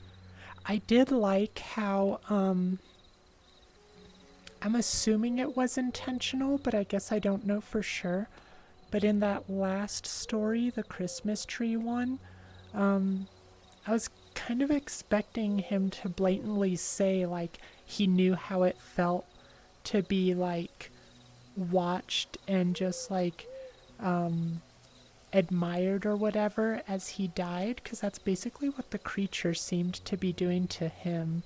So I assume it was meant to be like a parallel to what we do with the Christmas trees, but I don't know if that was actually what was intended. If not, it fit really well. Derpy, you don't have popcorn enough to have a preference. You put whatever's available.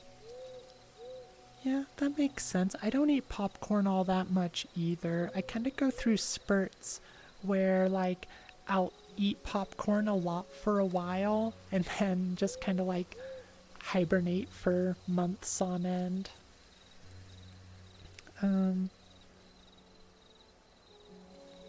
Nate, you rock your own little spice mix. Butter, salt, cracked pepper, garlic powder, onion powder, and chili powder all tossed around for... That actually sounds really good. I might have to try that. Would you mind posting that in the cafe part of the Discord?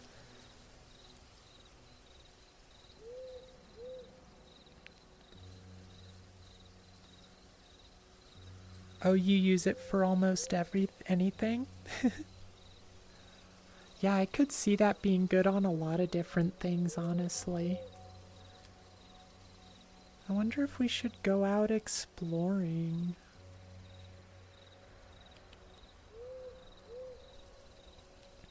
Hi, Slushy Wolf. It's good to see you. How are you doing? I hope you've had a wonderful, wonderful weekend, and I hope you're ready for the coming week.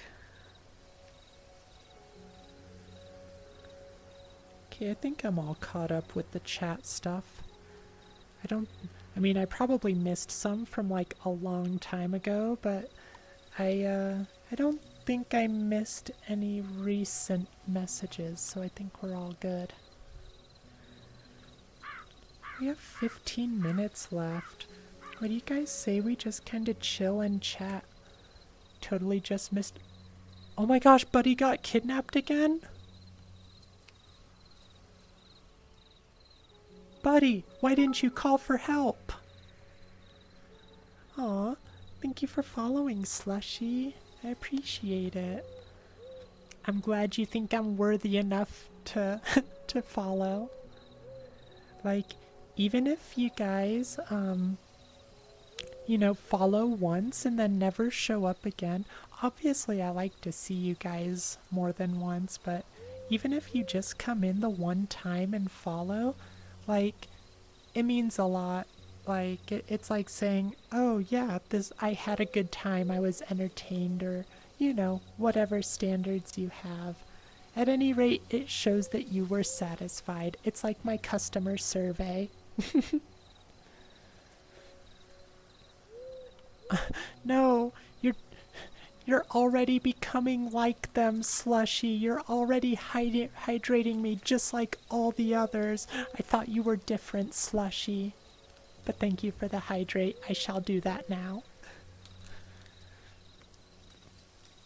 Where is my water? Oh my gosh, it's so far away. Okay, I got it.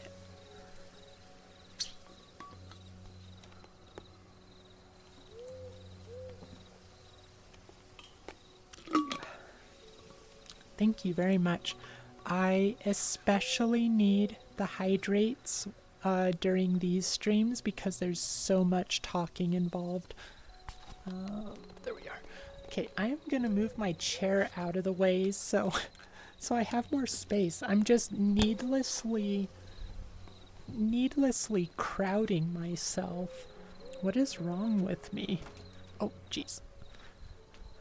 Hi, Wes. I can't hear you right now because, oh my gosh, I'm so turned around. What the heck? Okay. I'm good now. I hope you're doing well, Wes. I can't hear you because tree giant? Like, for real? Or are you just talking about Wes? Is there an actual tree giant? Because I don't see anything. Look up.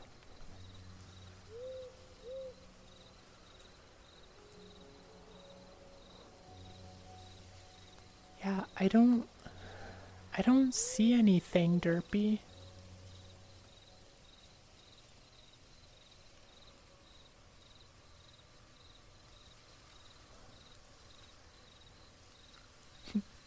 Back to the fire. I wonder if, oh, I'm going the wrong way. I wonder if it's, dependent on, like, what time you personally came into the world. 'Cause, like, there's another world. A giant tendril spanning the entire map. Oh, yeah, I think I know what you're talking about. Okay, so yeah, you're behind, Derpy. You're behind where we are because we've been here longer.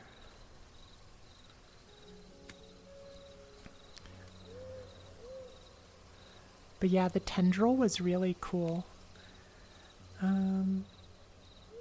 Slushy, you're good. I'm glad to hear it. I'm doing pretty well too. Gosh, this world has been a bit silly. I keep having some issues, but I am very much a scuff streamer, so that's to be expected. But yeah, like, lots of distractions, and I can't toggle anything off, so I keep clicking on the chairs and accidentally getting myself all out of place. My ring pop's a different color.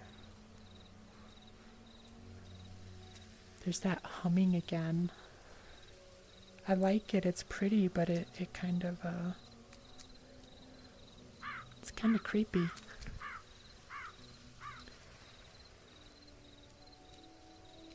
Very soothing. Aw, I'm glad you like it, Slushy. Okay, I think I need to move. I think the fire's kind of messing up my vision. Okay, that's a little better.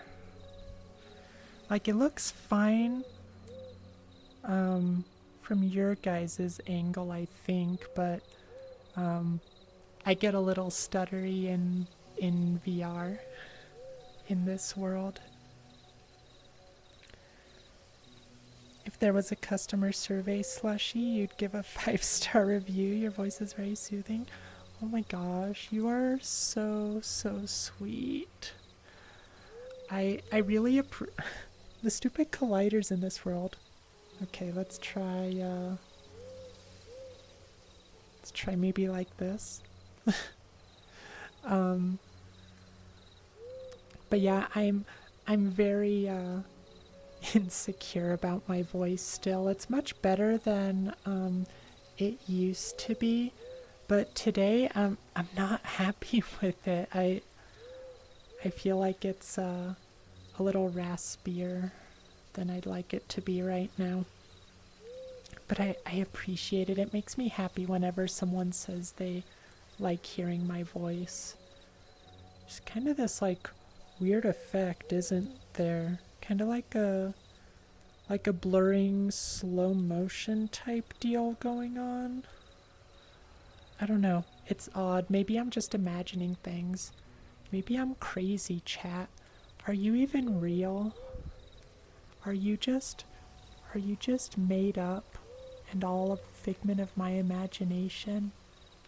If so, please don't go away. It's a nice break from the usual screaming you hear on Twitch. For sure. Like, you know, sometimes it's fun to have all that excitement going on. But for me, I like to just chill out, be mellow, hang out, you know. I don't know. I've never been overly like energetic, I guess. I've always been more on the mellow side. But do you watch very much oh, I see your ASMR trigger, Derpy. I'll get that in just a sec. Speaking of ASMR, do you watch much ASMR on Twitch, Slushy? Because that seems a lot more your speed. I love to watch ASMR stuff. But let's get some bubbles. We haven't done the bubbles for a couple streams. My lips are kind of dry, so I hope it doesn't sound too bad. Alright. Y'all ready for some bubbles?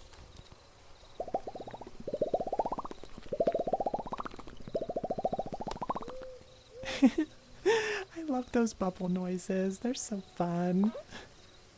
Oh my gosh. We're doing bubbles, not derpy farts.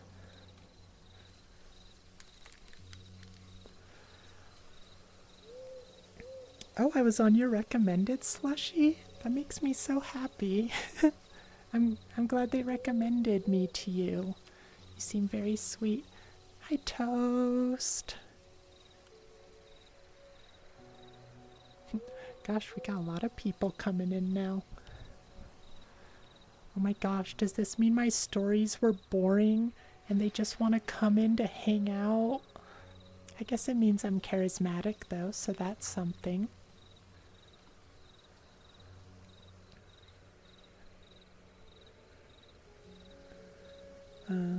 Oh, Dram, I see your hydrate. Also, hi, Dram. I love you, Dram.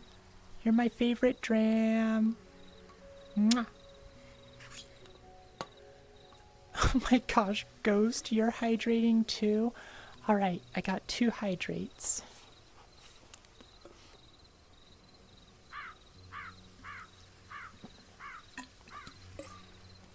Alright, there's one.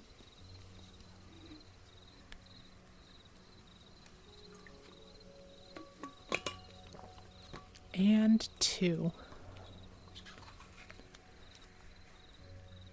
Astral's special stats are... Wait, what do you mean those... What do those numbers mean? What do you... Oh. Oh my gosh, write those down in the Discord so I can look that up. I want to see what you assigned me.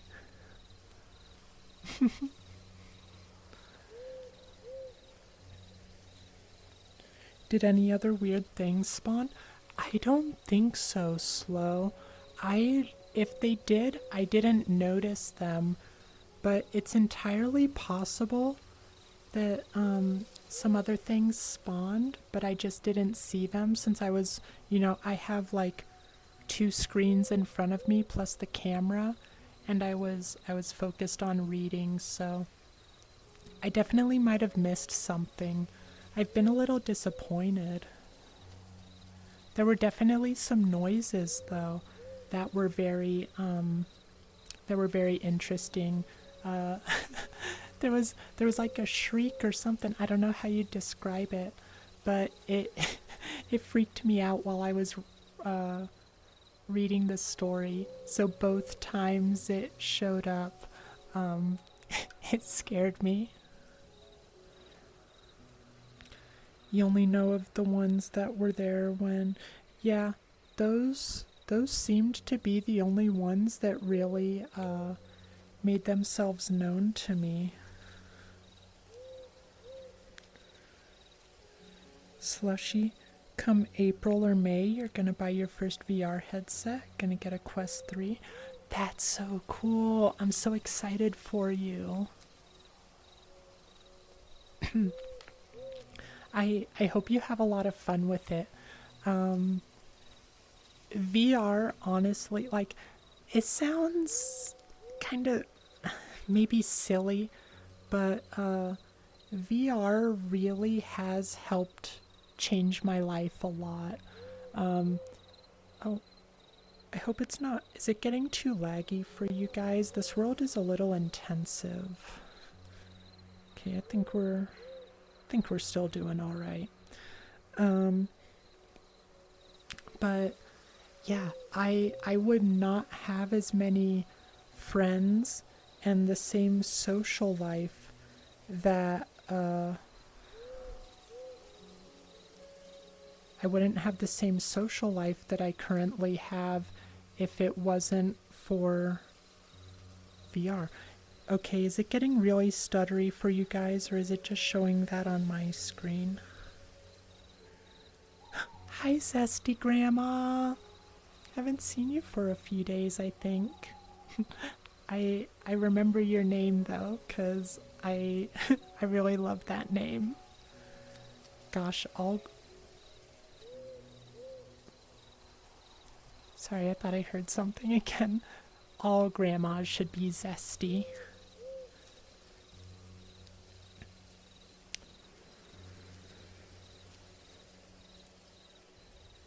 And when you find a good group of people, it's even better. Absolutely. Like, finding those people that you just connect with, that is just the best. And I don't know that I would have got... Wait, what are you clipping? What did you clip, Brayden?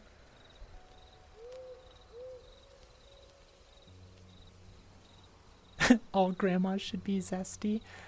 Oh dear, that's gonna come back to haunt me. You forgot that you were in here? Wait, what do you mean you're so sorry? What are you sorry for, dork?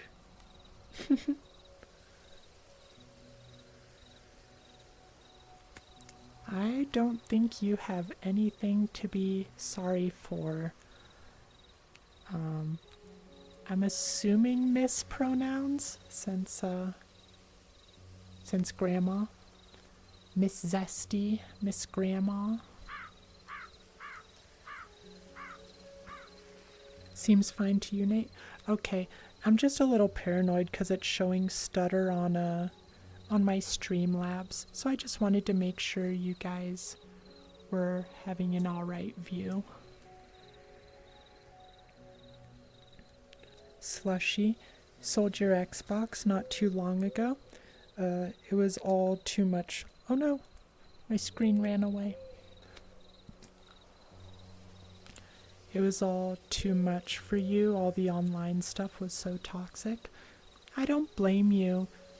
Yeah, gamers can, there's some, really sweet people, but there's a lot of toxicity in a lot of different game communities, and, honestly, VR chat, no different. There's definitely a lot of toxicity in here as well, but, you can definitely find some amazing people. Like, all of my best friends right now are people I met through VR chat.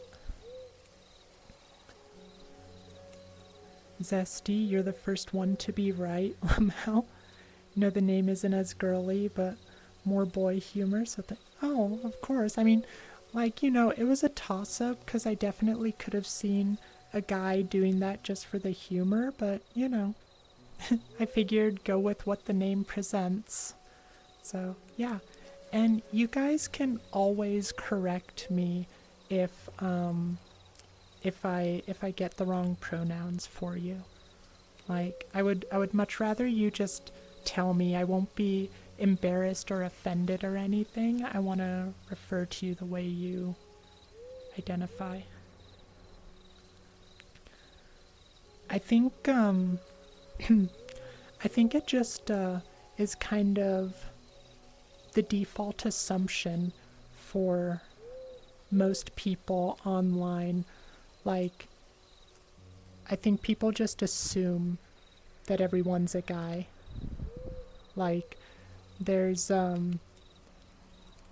don't know if it still exists so much, but there used to be a joke I would hear a lot in regards to not just VR chat, but pretty much any online space where, like, if you meet a girl online, it's actually a guy.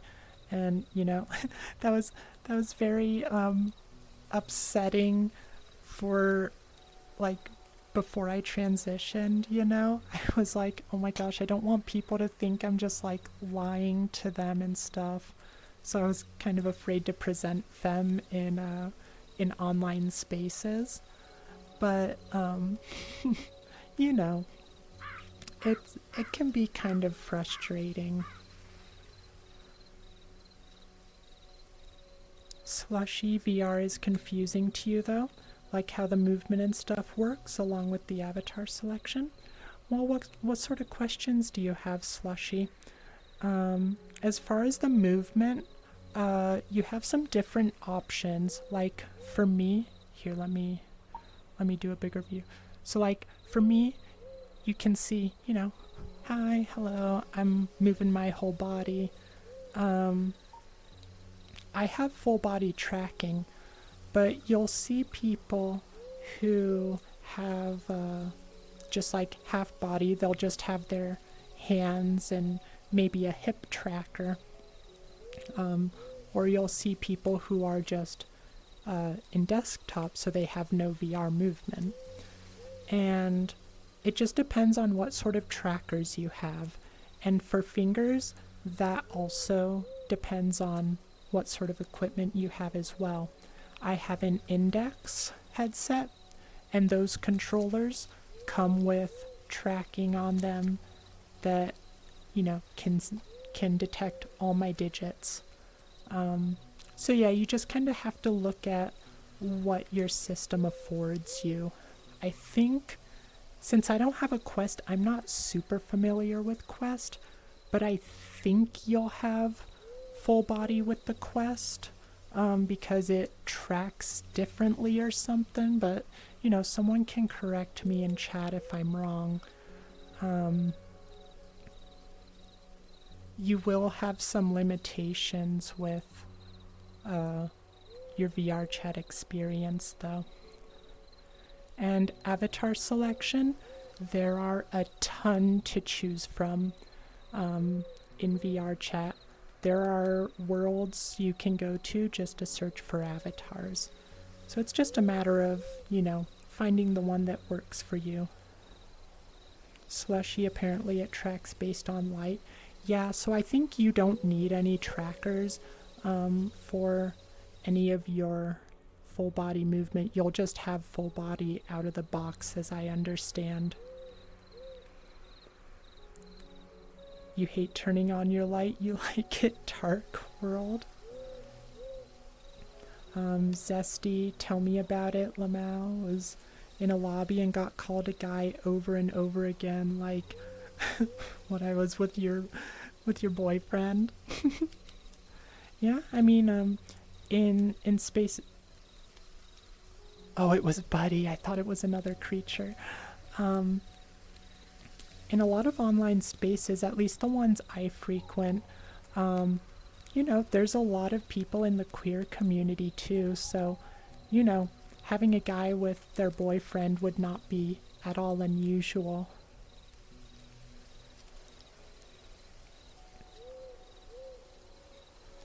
Foxroll, you returned from Phasmo grinding. It was nice to listen to the stories while finding ghosts in camp. Oh my gosh, that's so fitting. I'm so happy you were listening to them while you were in the camp. Only 5 more until you get the ranger badge? Oh my gosh, that's so awesome. You're gonna be the best Phasmo ranger, Foxroll.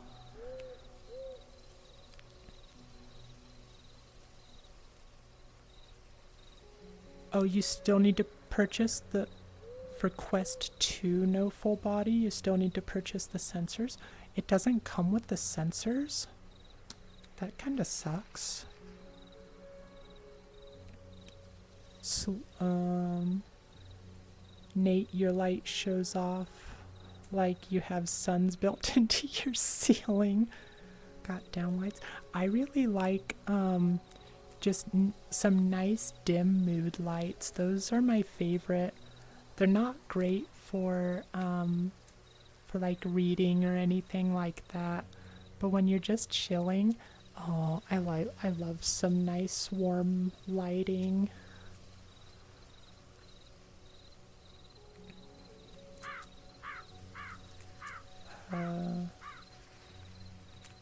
Zesty. The Quest 3 doesn't come with full body, but it does have movement like full body. But you do have hand tracking if you tap the controller together 2 times. Okay, so do you have a Quest 3, Zesty? Is that why you know, or did you just look it up? But thank you for the information, Zesty. I appreciate it. Yeah, you guys, like, always feel free to, if you know something and I'm just like, blatantly spreading misinformation, definitely feel free to correct me. Again, I won't be offended, and I'd rather people get the correct information.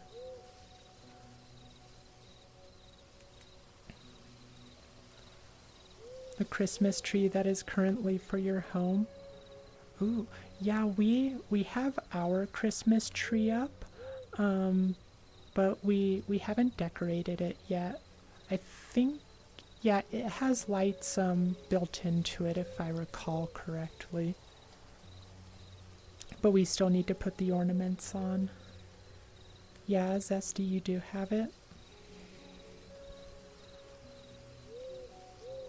You're going for the new version? The S version? Yeah, the S version. I actually, when the very first quest came out, or, yeah, it was the first quest, I was planning to get it. Like, I didn't have a computer or a VR headset yet, so I was... Yeah, I have voices turned off. Pete. Oh my gosh. Hi, buddy. What you doing back there?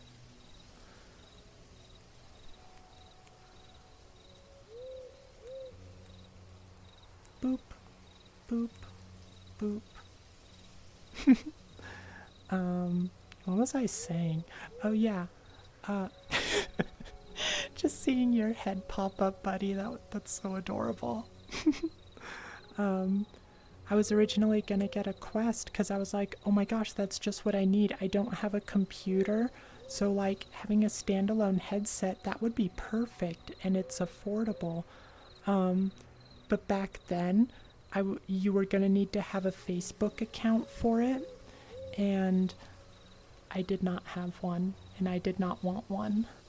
So I was like, well, dang.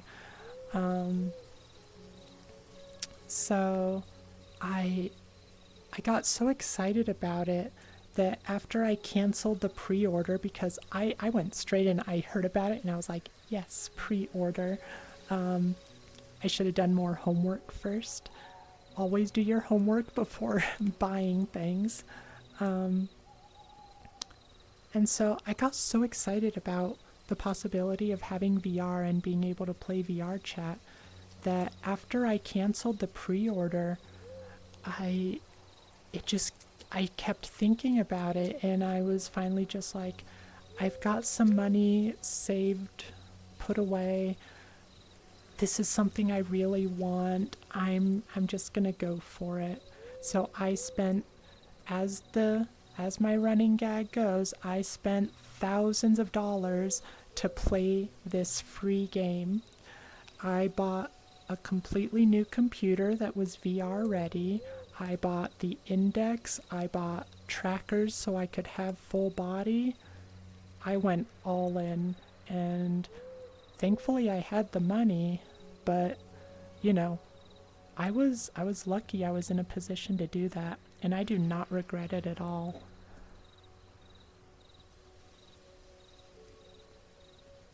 It was still a few years before I actually started getting social on it, though. Zesty, you don't know about that? Only the normal Quest 3? Oh, you're fine, Zesty. Thanks for giving what information you did have. That's very helpful. Nate, you got RGB Christmas lights on accident instead of regular ones, so you just have a gaming Christmas tree? Rog's tree? Thank you for the hydrate. Oh my gosh, we're past 2 hours. Thank you for the hydrate, Admiral. Oh no, where's my water? Oh, there it is. But you guys always distract me, though. I always enjoy talking to you guys. That's my favorite part of this. I've said it many times and I'll say it again.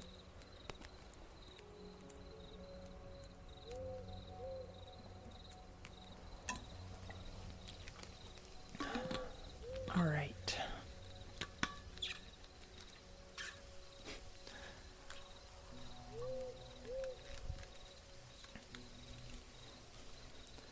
You know what, everyone? I don't think that's the real Buddy. I'm pretty sure the real Buddy never came back after he got kidnapped by the giant elk. That's a fake Buddy. That's why he's not coming into the firelight. It repels him. He can't do it. As long as we're here, we're safe. So just stay here. Stay here with me. And fake Buddy won't get you. Mwah. Alternate Buddy. That's not Buddy. That's Friendo.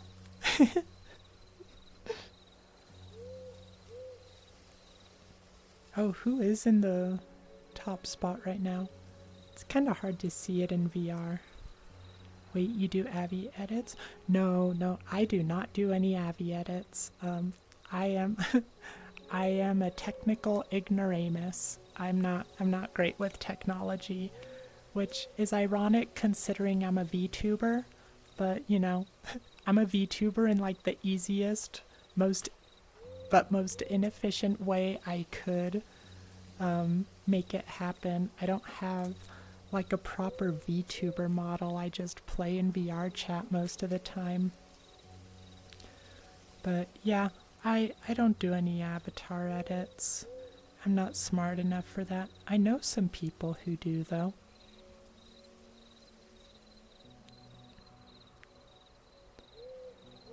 It's a Wendigo? Yeah. Wendigo buddy. Get out of here, Wendigo buddy. Buddy's so funny.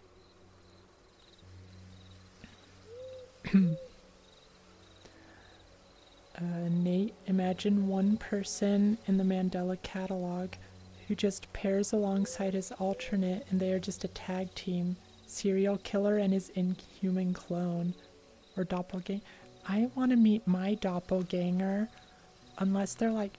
Do you think the doppelganger would be like polar opposite? Or do you think it would just be like another version? So like it could be pretty much the same as me, but it could also be a little different. I would be afraid of what my polar opposite is. I feel like it'd be like they'd be really evil and just super manipulative. Thank you for the hydrate, Nate.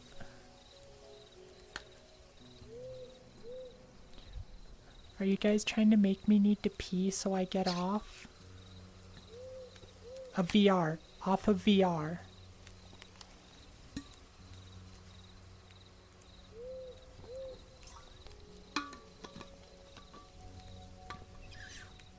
I think we are getting about to the point where we should end things, though, because my voice has not been the best today. I think I should probably give it a rest. Astral likes to get off on VR. No! I'm gonna get off of VR. Ugh. You guys always taking things that I say. Somebody tell me we got that. Slushy, you really did adjust well. You're just like all of them. Zesty, you did your first 3 today, and OMG wanted to smash your head into the wall. Did fix them later, but gosh, never ever will do it alone. I mean, you did it though. You should be proud of that. Like, that's way more than I've been able to do. And I hope they turned out the way you wanted them to. But yeah, it's tricky. It's hard to get into that stuff, especially without someone to kind of guide you. So if you find any friends who have that knowledge, you know, they can be a great resource if they're willing to help you.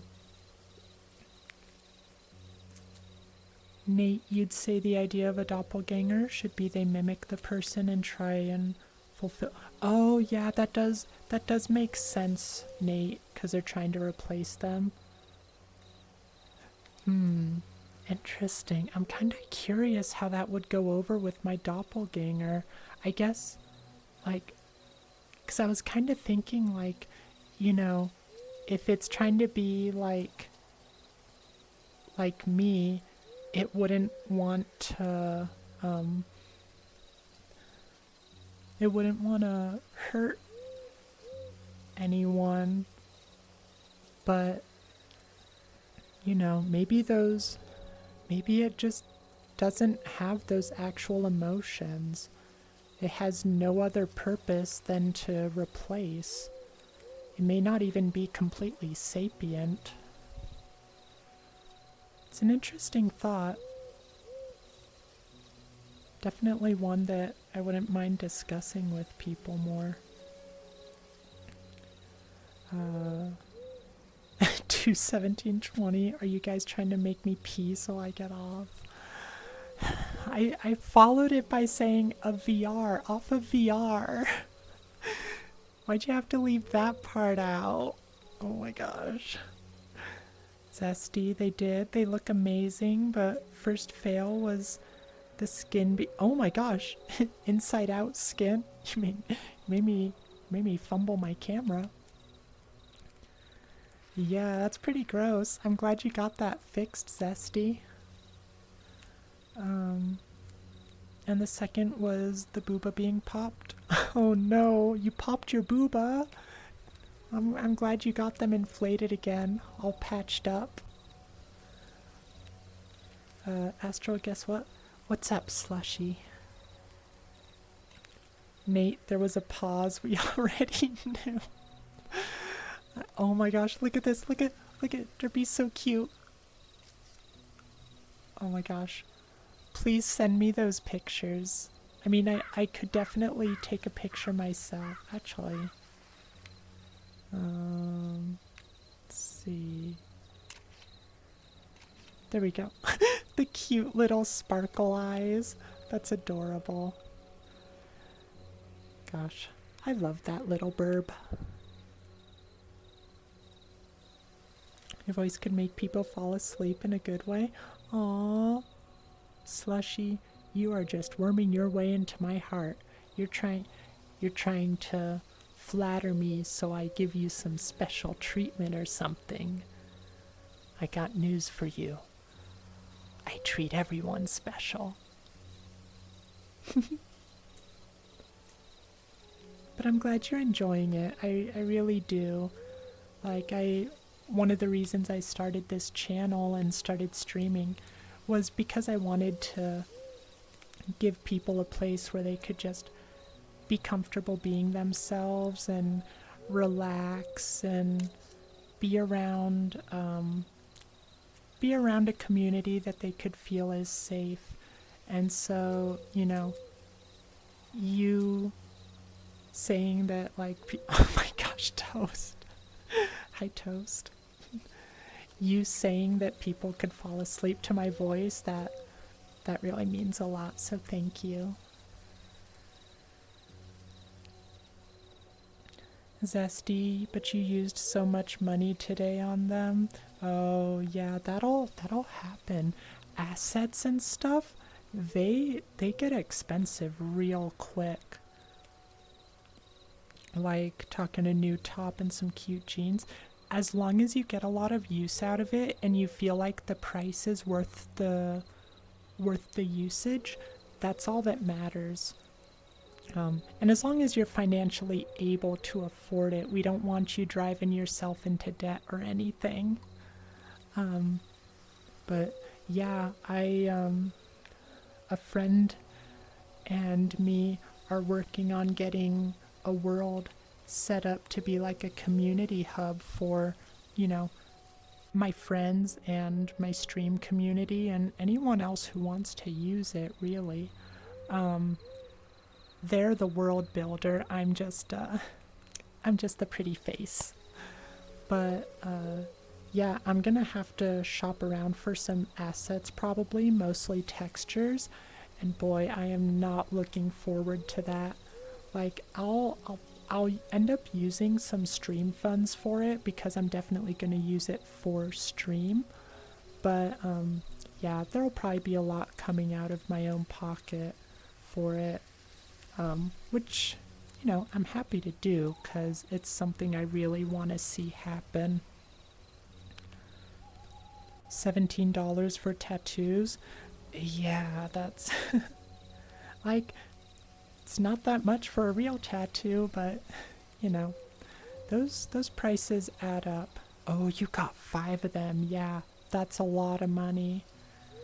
But at least you'll be able to use them on future avatars as well if you decide to edit more. Got a little behind. Nate, be sure to plant the whoopee cushion on the chair on the left side.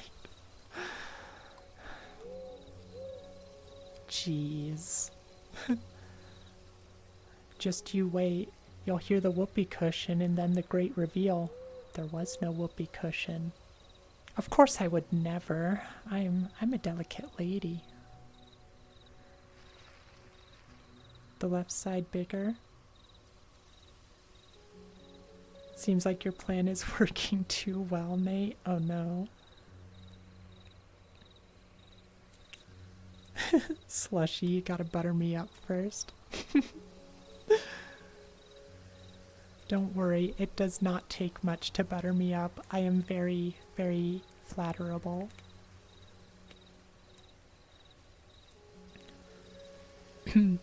Only RP and fantasy bodies? Oh, you mean like that's what you plan on editing in the future? Do you do a lot of RP? Wendigo Derpy and photo. Yes, thank you, Derpy. I got my own too, so I'll be sure to post that if I think it adds anything.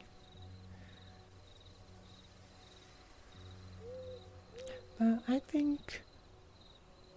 Oh my gosh, you threw me off, world. I'm used to seeing Rin in that avatar, so I thought Rin showed up. I said it like 15 minutes ago and 30 minutes ago, but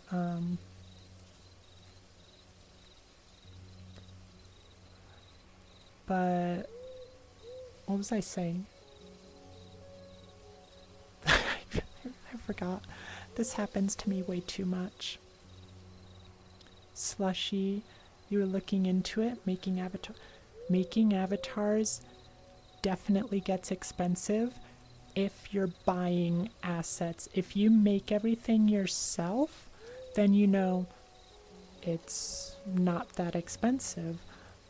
But it is expensive in time, because it's going to take so long to do all that stuff. So assets are really worth it if you want to have like a foundation. And you can reuse those as well. You'll be able to make more avatars with those assets. Zesty, you mean RP bodies and fantasy bodies? It's the body model some Avi creators use, and the tattoos are... Oh, okay, the tattoos are only compatible with those type of bodies. Okay. I mean, if you're proficient enough and willing to do the work, I think you can like adjust things to fit other body styles. Oh no. Hi, friendo buddy. Does this mean this is the real Buddy? He's in the fire, or not in the fire, but he's in the firelight. Does that mean he's safe? Or does that mean I was in danger? No? World? It's not the real Buddy? So, was I in danger the whole time I was sitting in that chair? I thought I was safe there. I thought I was close enough to the fire. Is anywhere safe in this world? Maybe I just need to stand in the fire. It's okay because I'm an astral being. But no one else will be safe. These are all like physical people around me. Except perhaps Friendo. I don't know what he is. I'm gonna move over here. You guys keep an eye on Friendo, okay?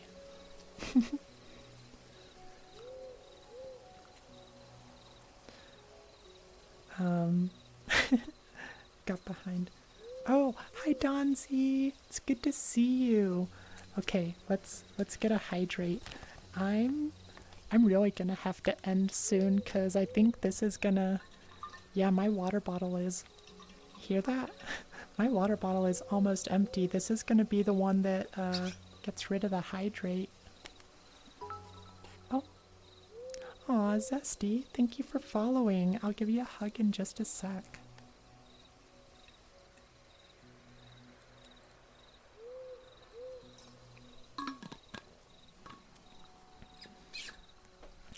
Yep, the water bottle is empty. Thank you so much for the follow. Always love getting new friends in here. The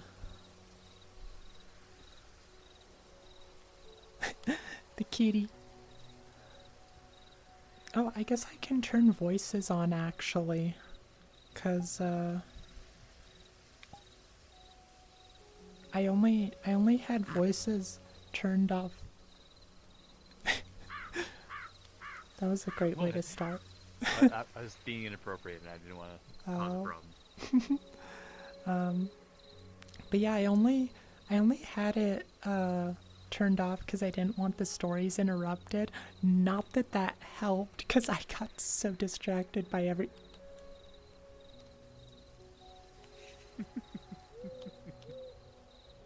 Oh no. Huh. Um. I don't trust what's going on here. Derpy's in the fire. Cat's on the chair dancing. Friendo is staring menacingly. I, I don't know. Um, but also, hi Donzi.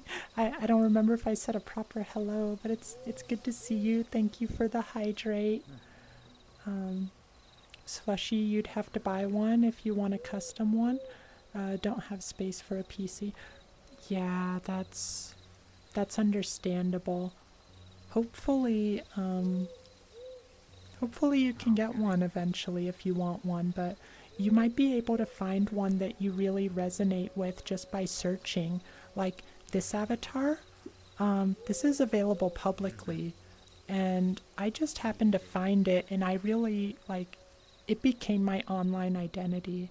So you can definitely find what you're looking for. You know, maybe um, in a public avatar. So definitely look around, see what you can find. Astral can stand in the fire because she's got. Oh my gosh, I don't know I don't know what you're saying, Slushy. I'm afraid to know.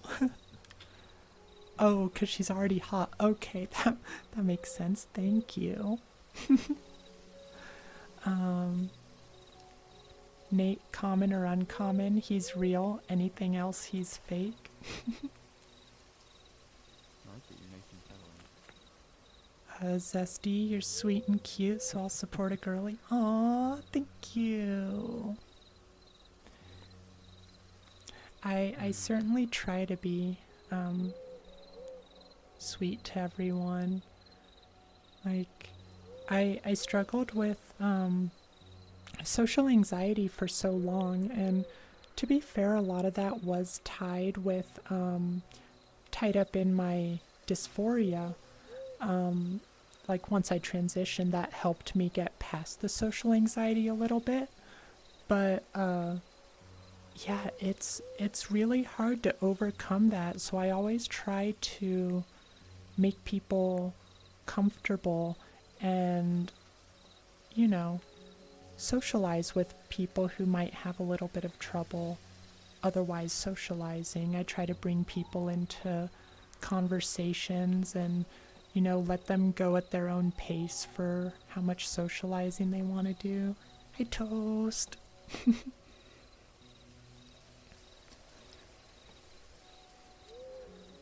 Nate, that's regular, buddy. He's fine.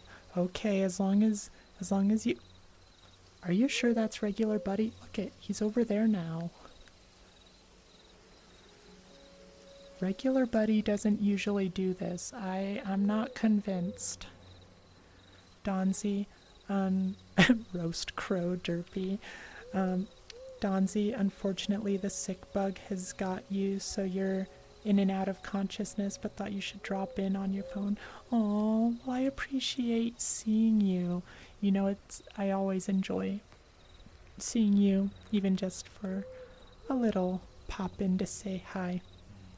But get your rest. Don't don't force yourself. You need to get all rested up and get better. I hope you get over this bug soon. The white crow. Astral is literally the best. No, it's not true. Still brag that Oh my gosh, World, you're such a dork. You brag that you met me. But yeah, I did meet World in person because we. Oh my gosh, look at that thing. What is that? I. Oh, wait. It's still going. Oh my gosh, was that it? Was that like a UFO or something? I think I heard that bear trap over there or something. I I don't know what to make of that. Um but yeah, I swore I heard the bear trap and then that happened. Corn prisms. Oh jeez. I'm gonna have to use that going forward. Gonna have to reference the corn prisms.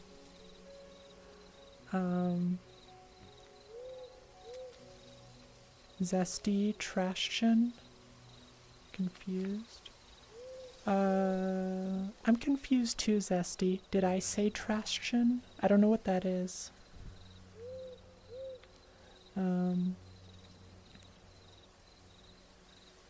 Oh, transition. Yeah, I think that's what you heard before I transitioned, cause I'm trans. Derpy may or may not brag a bit about being a mod to a famous streamer. Ryan, yeah. I wouldn't brag about that, but you do you. But no. Ryan's great though.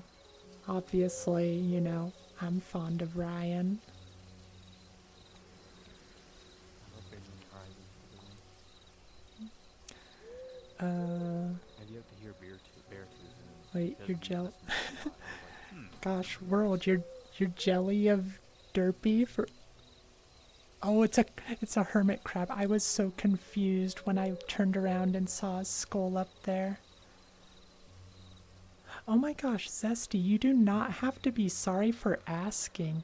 I I am very open with all of it, and like, any questions you guys have, as long as you guys talk and ask things respectfully, like I'm I'm not super easily phased. um it's when people start getting like aggressive and malicious, then I'll have a hard time with that. But yeah, I don't have any problem with people asking genuine questions about things. You're always free to. World, can I interview you? You're such a dork.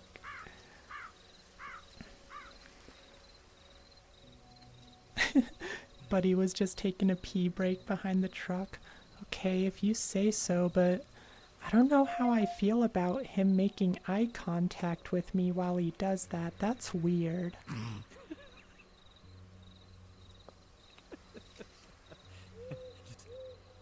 it's such a like a piercing stare too. Oh my gosh, he really does. Like, look at him. This is intimidating. Like, it's just rude to stare at someone like that when you're peeing behind a truck. Even better. It's a hermit crab inside of a skull. Even better. That's awesome. Sorry, two famous streamers. Corn decahedron, as Derpy once said. Yeah, I don't know. Corn prisms rolls off the tongue a little better, though. Foxroll, we cooking some bird for dinner in the campfire?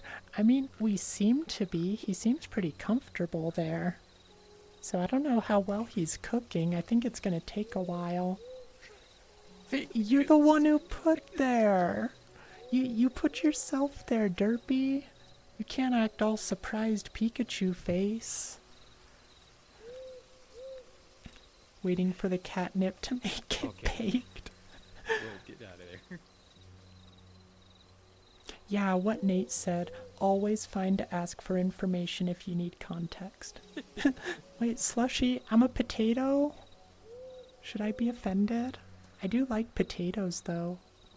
So, I guess I'll take it as a compliment. Thank you. I will be a potato. Zesty, can you go F to M? Absolutely. Like, trans guys are definitely not as common as the trans girls, but you can totally transition to, you know, being a guy. One of my. Actually, I'm trying to think. I have at least one good friend who's female to male.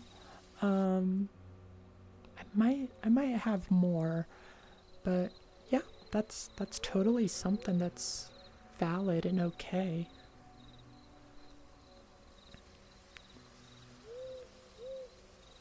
Turpy, it's toasty and fat melting. Nate, that's just Buddy. Hi, Buddy.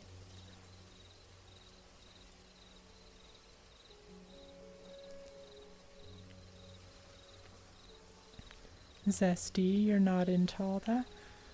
What do you mean you're not into all that? You're not into all that as in you just don't know about that stuff, or it's not something you'd want to do? Either way, it's fine. Only have one reason to do it, Lamau. Donut stacking? Dues. Wait. Yeah, that's okay if you don't know a lot about it. That's why it's okay to ask. Learning about stuff is how we, asking and learning is how we grow.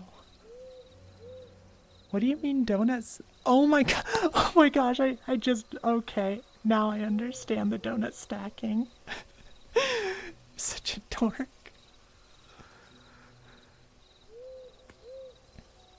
Get maybe 3 at most if you're. Yeah, that. I really didn't understand what you were talking about, and then it just hit me.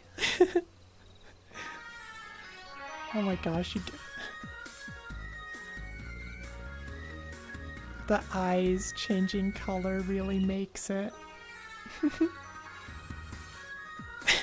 Admiral, I'll explain it to you when I get off a stream, okay? Which, yeah, I should really do. This is what the third time I've tried to get myself to end stream, and it just hasn't been working. You guys are distracting me too well. Slushy, if you're comfortable with saying, what did you find the hardest about your transition? Honestly, I live in a good area of the States. It was still kind of a pain, but I live in a place where I felt safe to do so. For a lot of people, that's one of the bigger barriers.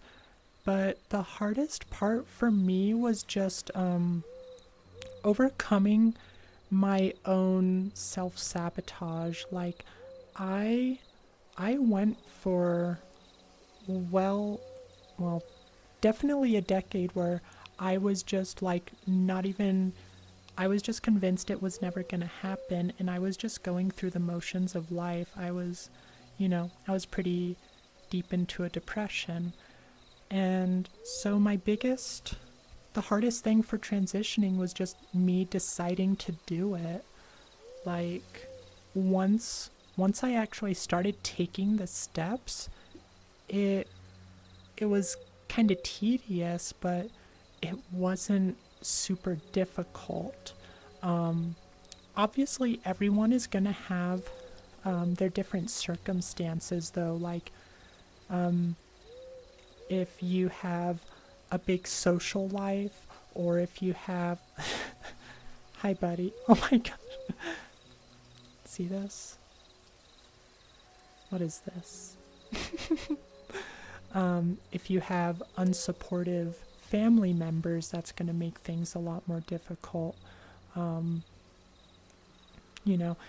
There's a lot of different things that can cause the whole transition to go awry, and some people just straight up don't feel safe enough to transition. I was very lucky in that I could. I really regret that I couldn't bring myself to do it sooner, because I really did just spend a decade thinking, I don't need to do this. I'll just keep living life until it all ends.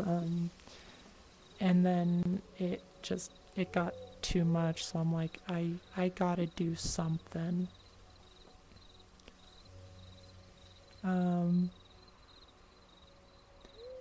But yeah, I know that's not a very satisfying answer, Slushy, but I hope it kind of answers your question at least.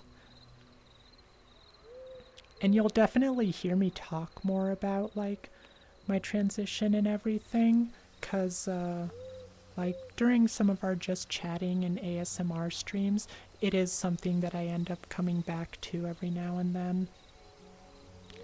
Zesty, you're sorry for being fat. No, it was funny. I can't believe it took me so long to figure out what you were talking about, though. Nate, you're fine. We need a bit of chaos, Lamau. Nothing wrong with some different humor. No, yeah. I like getting some different humor in here. Nate, he was hot and needed to cool off. You ever realize how warm those suits get? I would imagine they probably have some sort of cooling in those suits. It is sci-fi after all. Also, this is how you prove he's the real... Yeah, okay, this does prove that it's the real Buddy. 'Cause I don't think Friendo would do this. This is a Buddy thing, for sure. Oh my gosh, the crane derpy dance. Look at him go. Slushy, you want to transition, but you don't live in the best state for it. And also your dad isn't really supportive when it comes to your sexuality. Your sexuality or your identity, or both. Because sexuality and identity are definitely different. Your sexuality would be like who you're attracted to, while your gender identity is just going to be like, you know, how you identify. Both. Yeah, I kind of expected as much. I'm sorry to hear that, Slushy. I really hope you can overcome those things. Quick question, and you don't have to answer, but are you a minor? Because transitioning as a minor without like support is a lot harder than it is once you come of age, because as a minor you still need like your parents to sign off on a lot of things. So if you are a minor, you know, tough it out. I know it's hard, but like options might become available to you more once you reach adulthood. I'm sorry he's not supportive though. That's really just the worst. Zesty, just gonna say that you're a mute, but you're the more humor-filled and sexy mute version. Okay, like, reminder that we're almost an hour over time. Okay, thank you, Derpy. I do need to get myself off of here. My trackers are getting close to death, too. What was I was just about to say something. Oh, yeah, but I assume you just mean the VR chat type of mute and not like an IRL mute. But yeah, I definitely have a couple mute friends who are not so much in the like little tiny cutesy adorable variety, and more the not necessarily lewd, but yeah, like you said, the sexy mutes. Oh, both Zesty? You're mute IRL? Wow, I don't encounter that too. Yeah, toast. This one goes that route. Mm-hmm. And of course, she's one of the ones I adopted. They're one of the ones I adopted. I've got Toast and I've got Cosmic. Though we haven't seen as much of Cosmic lately. It gets tough cuz different time zones. I do miss Cosmic though. I hope she gets to join for some streams soon.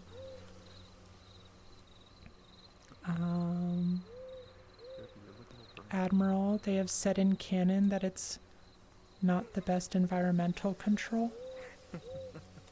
Oh, you're talking about the Star Wars suit. Okay. Is that different for the different like varieties? Cause like, you know, with they have the different specializations like scout troopers or I think there's like the recon clones and stuff. I would imagine some of those have better environmental control. Slushy, you're a few more years, then you can move out. We'll tough it out. Remember that, you know, not everyone in the world is unsupportive like that. There's a lot of people who are fighting to, you know, make life easier to live for us. And sometimes that's hard to believe, especially in the current political climate, which, you know, we won't get into it here, but, you know, it's just, that's what it is. The current political climate is very chaotic and not super friendly to the queer community. So just remember that there are good people out there, and you're not alone in all of this.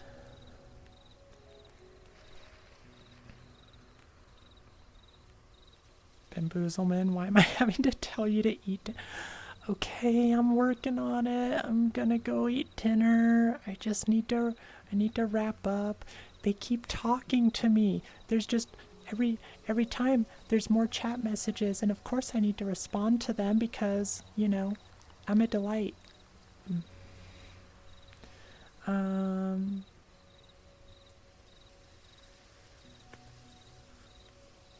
Slushy, you're gonna be a mute VR player? Honestly, that might change. That was my original thought when I got on VR. I thought, you know what?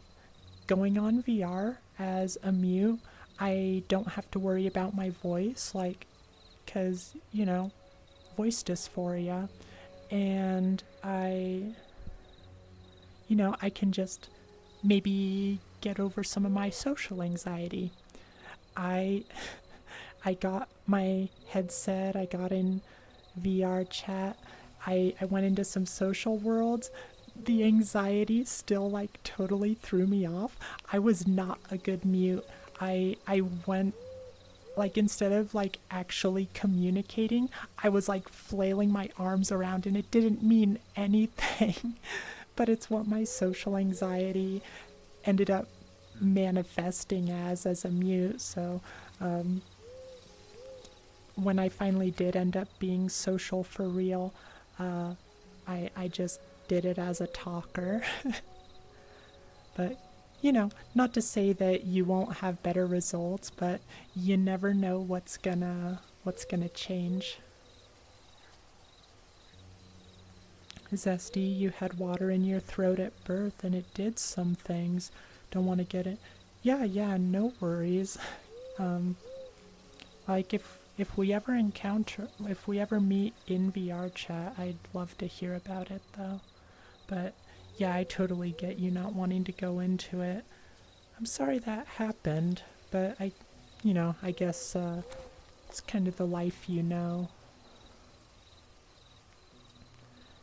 Nate just had the memory of one stream moment. wait for me, I got tiny legs. That was a fun. I think I remember the stream you're talking about. If it is, that really was a fun stream. We had a lot of people there. Bamboozlement, don't make me. Okay, okay, I am in trouble. It's yeah, we're just about at the hour overtime mark. Slushy, you're just an anxious little effer, as your friends call you, and a good chunk of VR chat, so you'll be right at home, Slushy. But yeah, I do need to go eat some dinner. It is. Oh, geez, wait, for real? Oh my gosh, yeah, because I started at 4, so it is. It is just about 7 my time, and I have not eaten dinner. And oh my gosh, I didn't take my pills before I got on stream. So yeah, I need to go take my pills as well. Nate, anyone? Yeah, yeah. Oh my gosh, Nate. Yeah, go lie down. But yeah, say goodbye to everyone. Thank you, everyone who came into the world to, keep me company in here. We still have the pin, so hey, it's all of us. Ooh, you know what? Picture. Yay, picture. um, but yeah, thank you everyone in world and in chat. I appreciate all of you so much. Eat some good food. Stay. Oh my gosh, my arm is freaking out. Okay, yeah, it was because I was at the edge of my borders. Eat well, stay hydrated, take care of yourselves and each other. I love you all so much. Forehead kiss. Oh my gosh, I'm sorry. I meant to let go of the camera. I will see you all tomorrow. Yeah, tomorrow. We're gonna do a community game day. We're just gonna do some VR chat game worlds. We'll do probably some murder, maybe we'll actually do some VR chat Among Us. Who knows? We'll go around to some different game worlds. So if you want to join, make sure you're part of our VR chat group, and you'll just be able to drop in and leave whenever you feel like it. So that'll be tomorrow.